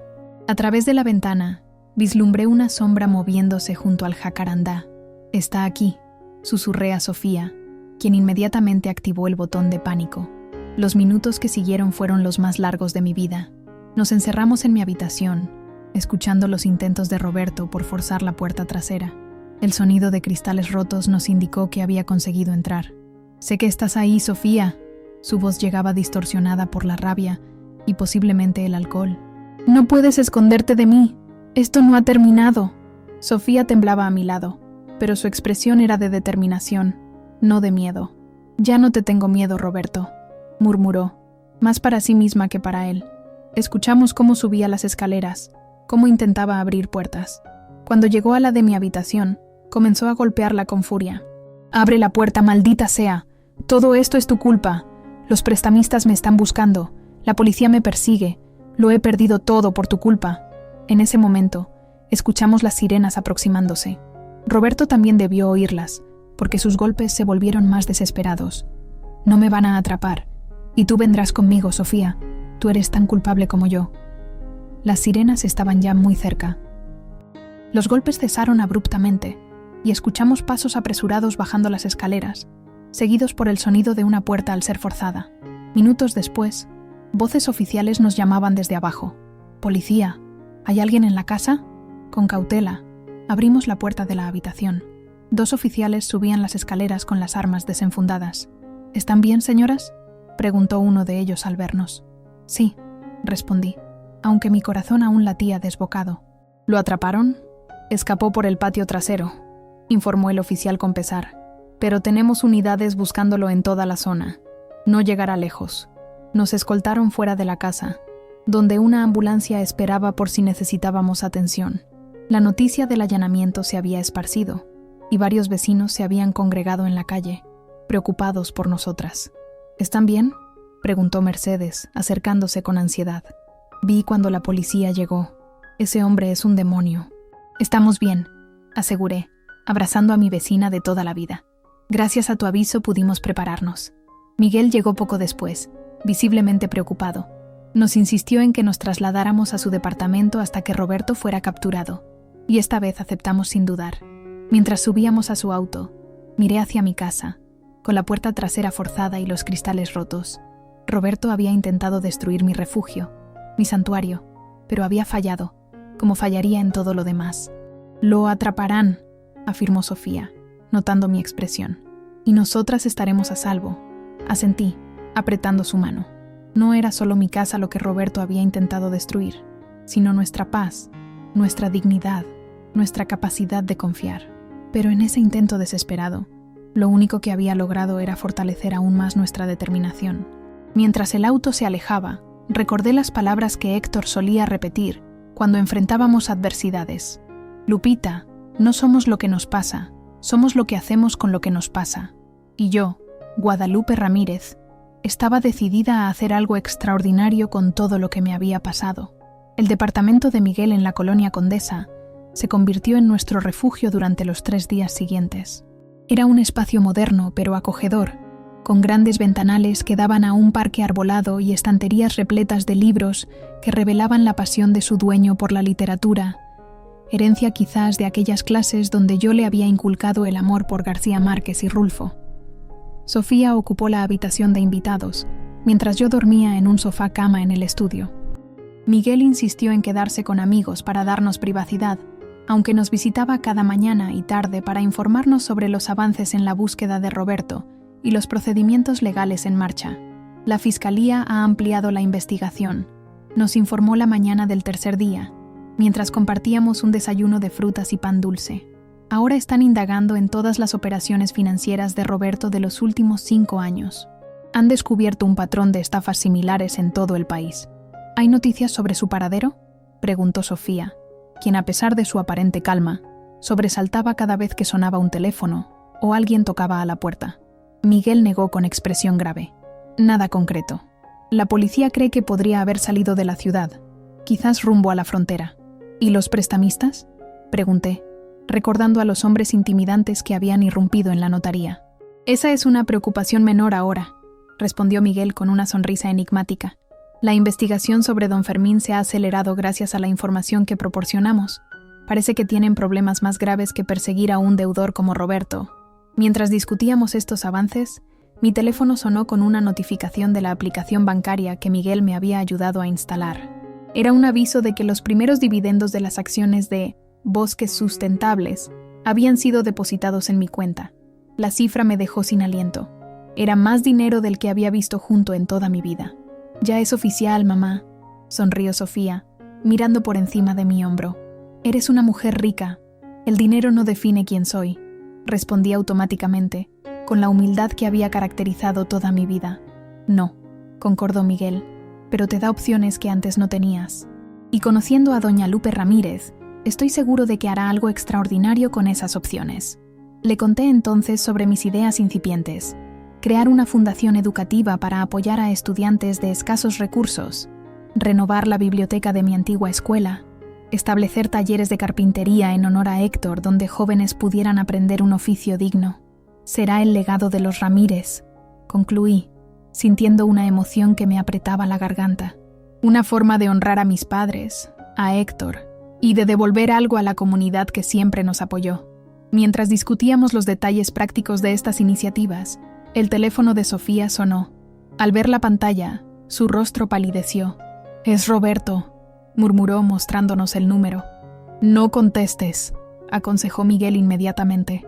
«Podríamos alertar a la policía para que rastreen la llamada». Pero Sofía, después de un momento de vacilación, negó con la cabeza. «Quiero escuchar lo que tiene que decir. Necesito este cierre». Activó el altavoz y respondió con voz firme. «¿Qué quieres, Roberto?» «Sofía, mi amor». Su voz sonaba extrañamente calmada, casi resignada. «Qué bueno escucharte. Estaba preocupado por ti». «¿Preocupado?», repitió ella con incredulidad. «Después de allanar la casa de mi madre e intentar forzar la puerta de la habitación donde estábamos, estaba fuera de mí», se excusó él. «Los prestamistas, la policía, todo se derrumbaba a mi alrededor. Pero ahora veo las cosas con claridad. Necesitamos hablar, en persona». Miguel negaba enérgicamente con la cabeza, pero Sofía mantuvo la compostura. «No hay nada que hablar, Roberto. Nuestro matrimonio terminó. La policía te está buscando, y yo he decidido seguir adelante con mi vida». Un silencio tenso siguió a sus palabras. Cuando Roberto habló nuevamente, su tono había cambiado completamente, revelando la furia apenas contenida bajo su falsa calma. «¿Crees que puedes dejarme así, después de todo lo que hice por ti? Eras una don nadie cuando te conocí, trabajando en ese empleo miserable, viviendo en ese departamento minúsculo. Yo te di clase, estatus, una vida que nunca habrías tenido por ti misma». Sofía sonrió con tristeza, como si las palabras de Roberto confirmaran algo que ya sabía. «Lo único que me diste fue una lección sobre lo que no quiero en mi vida, y por eso supongo que debería agradecerte. No te hagas la lista conmigo», estalló él. «¿Sabes qué? Tu madre tenía razón sobre mí. Me acerqué a ustedes por su casa, por lo que podía sacarles. Pero tú no eres mejor que yo, Sofía. Te casaste conmigo por lo que creías que podía darte: seguridad económica, prestigio social, todos esos lujos a los que te acostumbraste rápidamente». Miré a mi hija, esperando ver dolor en su rostro ante esta cruel verdad. Pero en su lugar encontré una serenidad sorprendente. «Tienes razón, Roberto», admitió ella. «Me dejé deslumbrar por lo superficial. Cometí el error de valorar las cosas equivocadas y de alejarme de lo verdaderamente importante.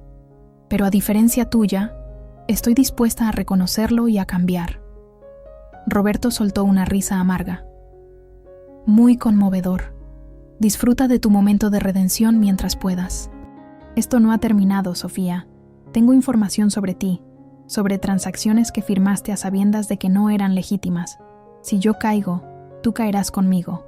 Miguel, quien había estado tomando notas durante toda la conversación, intervino entonces. «Señor Salcedo, le habla el licenciado Morales. Debo informarle que esta conversación está siendo grabada y será entregada a las autoridades como evidencia adicional de amenazas e intimidación. En cuanto a sus insinuaciones sobre la señora Sofía, ya hemos presentado documentación que demuestra la manipulación conyugal a la que fue sometida». «¿Quién diablos se cree usted?», espetó Roberto. «Esto es entre mi esposa y yo». «Ex-esposa», corrigió Sofía con firmeza. «Los papeles de divorcio ya están en trámite». «No firmaré nada», gritó él, perdiendo completamente la compostura. «No es necesario su consentimiento», explicó Miguel con calma profesional. Dadas las circunstancias de abandono y las múltiples denuncias penales en su contra, el juez puede proceder con el divorcio en rebeldía. Hubo un momento de silencio, como si Roberto estuviera asimilando que sus últimas cartas habían sido jugadas sin éxito. «Esto no quedará así», amenazó finalmente, con voz baja y peligrosa. «Los encontraré», y entonces no pudo terminar la frase. Se escucharon ruidos de forcejeo, gritos, y luego la voz clara y oficial. «Policía Federal, quédese quieto». La llamada se cortó abruptamente, dejándonos en un estado de shock y confusión. Segundos después, el teléfono de Miguel sonó. Era su contacto en la fiscalía. Lo atraparon. Nos informó después de una breve conversación. Estaba en un motel en las afueras de Toluca. Al parecer, usó su teléfono para llamar a Sofía y pudieron rastrear la señal. Un silencio cargado de emociones llenó la habitación. Era el final de una pesadilla, pero también el comienzo de un proceso legal que podría ser largo y doloroso, especialmente para Sofía. «¿Qué pasará ahora?», preguntó ella, con una mezcla de alivio y aprensión. Roberto enfrentará múltiples cargos: fraude, intento de estafa, amenazas, allanamiento de morada. Es probable que pase varios años en prisión, explicó Miguel. En cuanto a ti, gracias a tu cooperación y a la evidencia de manipulación, es muy probable que seas tratada como testigo, no como cómplice. Tomé la mano de mi hija entre las mías, sintiendo cómo temblaba ligeramente. Lo superaremos juntas, le aseguré, un paso a la vez. Esa noche, después de recibir la confirmación oficial de que Roberto estaba bajo custodia, decidimos que era seguro regresar a nuestra casa. Miguel se ofreció a acompañarnos y a quedarse en la habitación de invitados por si aún teníamos algún temor residual. Al llegar, encontramos que Mercedes y otros vecinos habían limpiado los cristales rotos y reparado provisionalmente la puerta trasera. Sobre la mesa de la cocina había un pastel casero y una nota que decía simplemente: «Bienvenidas a casa». El barrio las extrañó. Este pequeño gesto de solidaridad me emocionó profundamente. Mientras Sofía preparaba té y servía rebanadas de pastel, me senté en el portal a contemplar el atardecer. El jacarandá seguía floreciendo, imperturbable ante nuestros dramas humanos. «¿Puedo acompañarla, maestra?», preguntó Miguel, saliendo con su taza de té. «Por supuesto», respondí, haciéndole espacio en la banca. «Y creo que después de todo lo que has hecho por nosotras, ya es hora de que me llames Lupe, no maestra». Él sonrió, visiblemente complacido. «Es la costumbre. Siempre serás la maestra que me enseñó a amar los libros y a creer en la justicia». Conversamos amigablemente sobre sus casos actuales, sobre sus planes profesionales, sobre la posibilidad de que aceptara representar legalmente a la fundación que yo planeaba crear. En algún momento, Sofía se unió a nosotros, y los tres nos quedamos en silencio contemplando cómo las primeras estrellas aparecían en el cielo del atardecer. «¿Saben?», dijo Sofía finalmente. «Hace una semana, mi vida era una mentira construida sobre apariencias y ambiciones vacías. Estaba atrapada en un matrimonio tóxico, endeudada hasta el cuello, y a punto de traicionar a mi propia madre. Hoy estoy aquí, sentada bajo el mismo jacarandá donde jugaba de niña, comenzando de cero, pero sintiéndome más libre y auténtica que nunca. A veces necesitamos perderlo todo para encontrar lo que realmente importa», comenté, recordando las lecciones que Héctor solía compartir conmigo. «Y a veces», añadió Miguel con una sonrisa, «descubrimos que lo que creíamos perdido nunca se fue realmente. Solo estaba esperando a que volviéramos a verlo». A la mañana siguiente, mientras desayunábamos, recibimos la visita del fiscal encargado del caso de Roberto. Era un hombre de mediana edad, de expresión seria pero amable, que nos explicó detalladamente la situación legal. «El señor Salcedo, o Méndez como prefería llamarse, está colaborando con la investigación a cambio de ciertas consideraciones en su sentencia», nos informó. «Ha proporcionado información valiosa sobre la red de lavado de dinero de don Fermín, lo que nos permitirá desmantelar una operación criminal que llevábamos años intentando atrapar». «¿Eso significa que reducirán su condena?», preguntó Sofía con cierta inquietud. «Posiblemente», admitió el fiscal, «pero no escapará de la justicia. Los cargos son demasiado graves y las evidencias contundentes. Estamos hablando de fraudes en al menos 3 estados, con múltiples víctimas». Nos explicó que el caso probablemente recibiría atención mediática, dado que involucraba a figuras prominentes del mundo empresarial que habían sido cómplices o víctimas de las estafas de Roberto. Deben estar preparadas para cierta exposición pública, advirtió, aunque haremos lo posible por proteger su privacidad. La idea de ver nuestra historia familiar expuesta en noticieros y periódicos me resultaba profundamente incómoda. Toda mi vida había transcurrido en la reconfortante discreción de lo ordinario, en la dignidad silenciosa de una maestra que cumple su labor sin buscar reconocimiento. ¿Es absolutamente necesario?, pregunté, sin poder ocultar mi aprensión. El fiscal me miró con comprensión. Entiendo su preocupación, señora Ramírez, pero piense en las otras víctimas de Salcedo que quizás aún no saben que fueron estafadas o que tienen miedo de denunciar. Su caso podría darles el valor que necesitan. Sus palabras me hicieron reflexionar. Si nuestra dolorosa experiencia podía prevenir que otras familias pasaran por lo mismo, quizás valía la pena sacrificar algo de nuestra privacidad. Además, añadió el fiscal, su historia es inspiradora. Una mujer de su edad que enfrenta con tal valentía un intento de fraude, que protege su patrimonio familiar, que perdona pero no se deja avasallar, es el tipo de ejemplo que nuestra sociedad necesita. Nunca me había visto a mí misma como inspiración para nadie más allá de mis alumnos, y la idea me resultaba extraña pero no desagradable. Una semana después, cuando el caso de Roberto llegó a los medios, nuestra historia efectivamente captó la atención pública. Para mi sorpresa, los reportajes fueron respetuosos, enfatizando no tanto la traición familiar, sino la resistencia y dignidad con que la habíamos enfrentado. La maestra que venció al estafador, titulaba un periódico, con una fotografía mía tomada discretamente mientras regresaba de hacer compras en el mercado. De víctima a heroína, la mujer que desenmascaró una red de fraudes, decía otro, destacando cómo nuestra denuncia había sido clave para iniciar una investigación más amplia. Varios programas de televisión solicitaron entrevistas que rechacé cortésmente. No me interesaba convertir nuestro dolor familiar en un espectáculo. Sin embargo, accedí a hablar con una periodista seria que estaba preparando un reportaje especial sobre estafas dirigidas a personas mayores. Si mi experiencia puede ayudar a que otras personas no pasen por lo mismo, entonces habrá valido la pena, le dije durante la entrevista, que se realizó en mi sala, bajo el retrato de Héctor que presidía la estancia. La periodista, una mujer de unos 40 años, me observaba con genuino interés mientras le contaba cómo había descubierto la traición, cómo había buscado ayuda legal, cómo había encontrado la fortaleza para enfrentar lo que parecía una situación imposible. ¿Qué le diría a otras mujeres de su edad que pueden estar enfrentando situaciones similares? Me preguntó hacia el final de nuestra conversación. Reflexioné un momento antes de responder.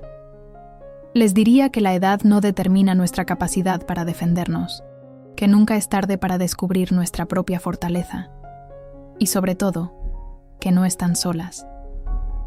Que busquen ayuda, que hablen, que denuncien, que no permitan que la vergüenza o el miedo las silencie. La entrevista se transmitió una semana después y generó una respuesta inesperada.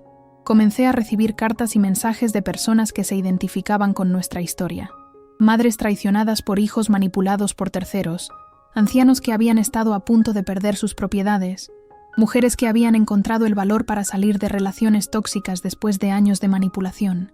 Su testimonio me dio el valor que necesitaba para enfrentar a mi propio hijo, me escribió una mujer de Veracruz.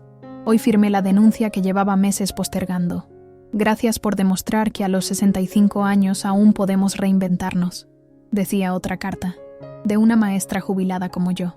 Esta oleada inesperada de solidaridad y reconocimiento me conmovió profundamente. Sin buscarlo, me había convertido en un símbolo de resistencia y dignidad para muchas mujeres que, como yo, habían dedicado sus vidas a cuidar de otros y ahora necesitaban aprender a cuidar de sí mismas. Un día, mientras regaba las plantas del patio, recibí la visita de una productora de documentales independientes. Era una mujer joven, de aspecto bohemio y mirada inteligente, que se presentó como Alejandra Gutiérrez. Estoy trabajando en un proyecto sobre mujeres mexicanas que han transformado crisis personales en oportunidades de cambio social. Me explicó mientras compartíamos un café bajo el jacarandá. Su historia encaja perfectamente con el enfoque del documental. Le expliqué mi reticencia a exponer más nuestra vida familiar, pero ella insistió en que su enfoque sería respetuoso y centrado en el impacto positivo que mi experiencia estaba teniendo en otras mujeres. Además, añadió con entusiasmo, sería una plataforma ideal para dar a conocer su fundación educativa. Imagínese cuántas más personas podrían beneficiarse si su iniciativa alcanza mayor visibilidad. Era un argumento persuasivo. La Fundación Héctor Ramírez para la Educación y el Oficio, como había decidido llamarla en honor a mi esposo, estaba en sus etapas iniciales de formación. Miguel me estaba ayudando con los trámites legales, y Javier Montero había ofrecido su apoyo para conectarla con empresas interesadas en la responsabilidad social. Después de consultarlo con Sofía, quien sorprendentemente me animó a aceptar, accedí a participar en el documental con ciertas condiciones: respeto a nuestra privacidad, énfasis en el aspecto constructivo de la historia y la posibilidad de revisar el contenido final antes de su distribución. No busco fama ni reconocimiento personal, le aclaré a Alejandra. Solo quiero que otras mujeres en situaciones similares sepan que nunca es tarde para defenderse, para reinventarse, para descubrir su propio poder. Ella asintió, comprendiendo perfectamente mi motivación. A veces, doña Lupe, las historias más poderosas son las que nunca planeamos contar. Y así, casi sin darme cuenta, yo, Guadalupe Ramírez, la discreta maestra de literatura que había pasado 40 años formando generaciones desde la modestia de un aula pública, me convertí en una voz para aquellas que, como yo, habían creído que su tiempo de protagonismo había pasado, solo para descubrir que la verdadera fortaleza no entiende de edades ni de circunstancias, sino de la determinación para defender lo que es justo, lo que es propio, lo que es digno. 2 años han pasado desde aquel mensaje de voz que cambió mi vida. El jacarandá de mi patio ha florecido y perdido sus flores 2 veces más, marcando el ciclo imparable del tiempo que todo lo transforma. Roberto cumple una condena de 8 años por fraude, estafa y otros delitos asociados. Su cooperación con las autoridades para desmantelar la red de lavado de dinero de don Fermín redujo considerablemente lo que podría haber sido una pena mucho mayor. A veces, cuando leo sobre él en alguna noticia relacionada con el caso, me cuesta recordar que alguna vez fue parte de nuestra familia, que se sentó a nuestra mesa, que compartió nuestras celebraciones. Es como si perteneciera a otra vida, a un pasado que se desvanece como un sueño al despertar. Sofía vive ahora en un pequeño departamento en la colonia Roma, a 20 minutos de mi casa. Después de un periodo difícil de autoexploración y terapia, encontró su vocación en la fotografía documental. Comenzó colaborando con Alejandra en el documental sobre mi historia y descubrió que tenía un talento especial para captar la dignidad en rostros marcados por la experiencia. Ahora trabaja en un proyecto sobre adultos mayores que han reinventado sus vidas después de los 60, inspirado parcialmente por mi propia experiencia. Nuestra relación ha sanado lentamente, como una fractura que necesita tiempo y cuidados para volver a ser firme. La traición dejó cicatrices que probablemente nunca desaparecerán por completo, pero hemos construido algo nuevo sobre esas cicatrices. Un vínculo basado en la honestidad, el respeto mutuo y el reconocimiento de nuestras respectivas fortalezas y fragilidades. La Fundación Héctor Ramírez es hoy una realidad que supera mis expectativas iniciales. Con el apoyo de Bosques Sustentables de México y otras empresas socialmente responsables que se sumaron al proyecto, hemos establecido 3 centros de formación en carpintería y oficios tradicionales en zonas marginadas de la Ciudad de México. También otorgamos becas completas a estudiantes de escasos recursos para estudios universitarios, con especial énfasis en carreras técnicas y humanidades. Miguel sigue siendo nuestro abogado y se ha convertido en un amigo cercano de la familia. Su despacho maneja pro bono los aspectos legales de la fundación, y él personalmente supervisa cada convenio y alianza para asegurarse de que todo se realice con transparencia y eficiencia. Mercedes, mi vecina de toda la vida, falleció pacíficamente hace 6 meses. En su funeral, rodeada de sus hijos y nietos, recordé cuánto le debía por haber estado allí en el momento crítico, por haber visto a Roberto merodeando y dar la alarma que posiblemente nos salvó de algo peor. El barrio entero la despidió con el respeto que merece alguien que encarnó el verdadero espíritu de comunidad. El documental de Alejandra, titulado Nunca es tarde, Historias de Resistencia y Renacimiento, se estrenó en varios festivales internacionales y ganó reconocimientos por su sensibilidad y profundidad. Mi historia es una de las 5 que presenta, todas de mujeres mexicanas que transformaron crisis personales en oportunidades de crecimiento y cambio social. Ver mi vida reflejada en la pantalla fue una experiencia extraña pero catártica, como observar desde la distancia un camino recorrido con dolor, pero también con dignidad. En cuanto a mí, Guadalupe Ramírez, a mis 67 años, he descubierto una nueva forma de ser maestra, ya no en un aula formal, sino a través de talleres para adultos mayores, donde compartimos experiencias de vida y herramientas para enfrentar esta etapa con dignidad y autonomía. Envejecer con Poder se llama el programa, y ha sido adoptado por varios centros comunitarios de la ciudad. Esta mañana, mientras preparaba mi café, recibí una llamada inesperada. Era el director de la secundaria donde trabajé durante 40 años. Maestra Lupe, me saludó con entusiasmo. El Consejo Escolar ha decidido por unanimidad nombrar la biblioteca renovada en su honor. La inauguración será el mes próximo, si nos concede el honor de su presencia. Me quedé sin palabras por un momento. La biblioteca había sido uno de los primeros proyectos financiados por la Fundación. Nuevos libros, computadoras, espacios de lectura confortables, todo lo que yo había soñado para mis alumnos durante décadas y nunca había tenido los recursos para implementar. Sería un honor, respondí finalmente, con la voz quebrada por la emoción. Después de colgar, salí al patio a contemplar mi jacarandá. Bajo su sombra púrpura, recordé el largo camino recorrido desde aquel día en que escuché el mensaje que no estaba destinado a mis oídos.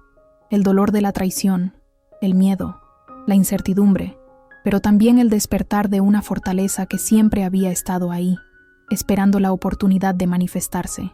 Pensé en Héctor, en cómo habría sonreído con orgullo al ver lo que hicimos con su legado silencioso. En mis padres, que compraron esta casa con el sudor de su frente para darnos raíces profundas. En mis alumnos, que durante décadas me enseñaron tanto como yo a ellos. El timbre sonó, interrumpiendo mis reflexiones. Era Sofía, que venía a mostrarme las primeras pruebas de su libro de fotografías. Nos sentamos bajo el jacarandá, como tantas veces lo hicimos cuando ella era niña, y pasamos las páginas admirando la belleza que había capturado con su lente. Rostros de ancianos que sonreían con los ojos llenos de vida, manos arrugadas que creaban obras de arte, espacios modestos transformados en santuarios de dignidad. Es hermoso, hija, dije sinceramente. Has aprendido a ver más allá de las apariencias, a encontrar la luz incluso en las historias marcadas por el dolor. Lo aprendí de ti, mamá, respondió, apretando mi mano, de verte transformar la traición en fortaleza, el dolor en propósito. En ese momento, mientras las flores del jacarandá caían suavemente sobre nosotras como una bendición púrpura, comprendí la verdad más profunda de toda esta experiencia, que nunca somos demasiado viejos para renacer, para redescubrirnos, para reclamar nuestra propia historia. Hace 2 años, cuando escuché aquel mensaje que no estaba destinado a mí, creí que mi vida se desmoronaba. Hoy sé que en realidad estaba comenzando de nuevo, con una sabiduría y una claridad que solo los años y las pruebas pueden otorgar. A quienes están atravesando su propio valle de sombras, les diría lo que he aprendido en este camino, que la traición puede romper tu corazón pero no tu espíritu, que el perdón no es olvidar sino liberarse, que la verdadera fortaleza no está en nunca caer, sino en levantarse cada vez con mayor determinación. Y sobre todo, que mientras tengamos un día más de vida, tenemos la oportunidad de reescribir nuestra historia, de convertir nuestras heridas en sabiduría y nuestras pérdidas en un nuevo comienzo. Porque en el atardecer de la vida, cuando las sombras se alargan y el tiempo se hace más precioso, es cuando descubrimos que nuestra luz interior puede brillar con una intensidad que ni siquiera sospechábamos. Y esa luz, cuando decidimos compartirla, puede iluminar el camino para muchos otros que, como nosotros, necesitan recordar que nunca es demasiado tarde para reclamar la dignidad, la fortaleza y la paz que merecemos.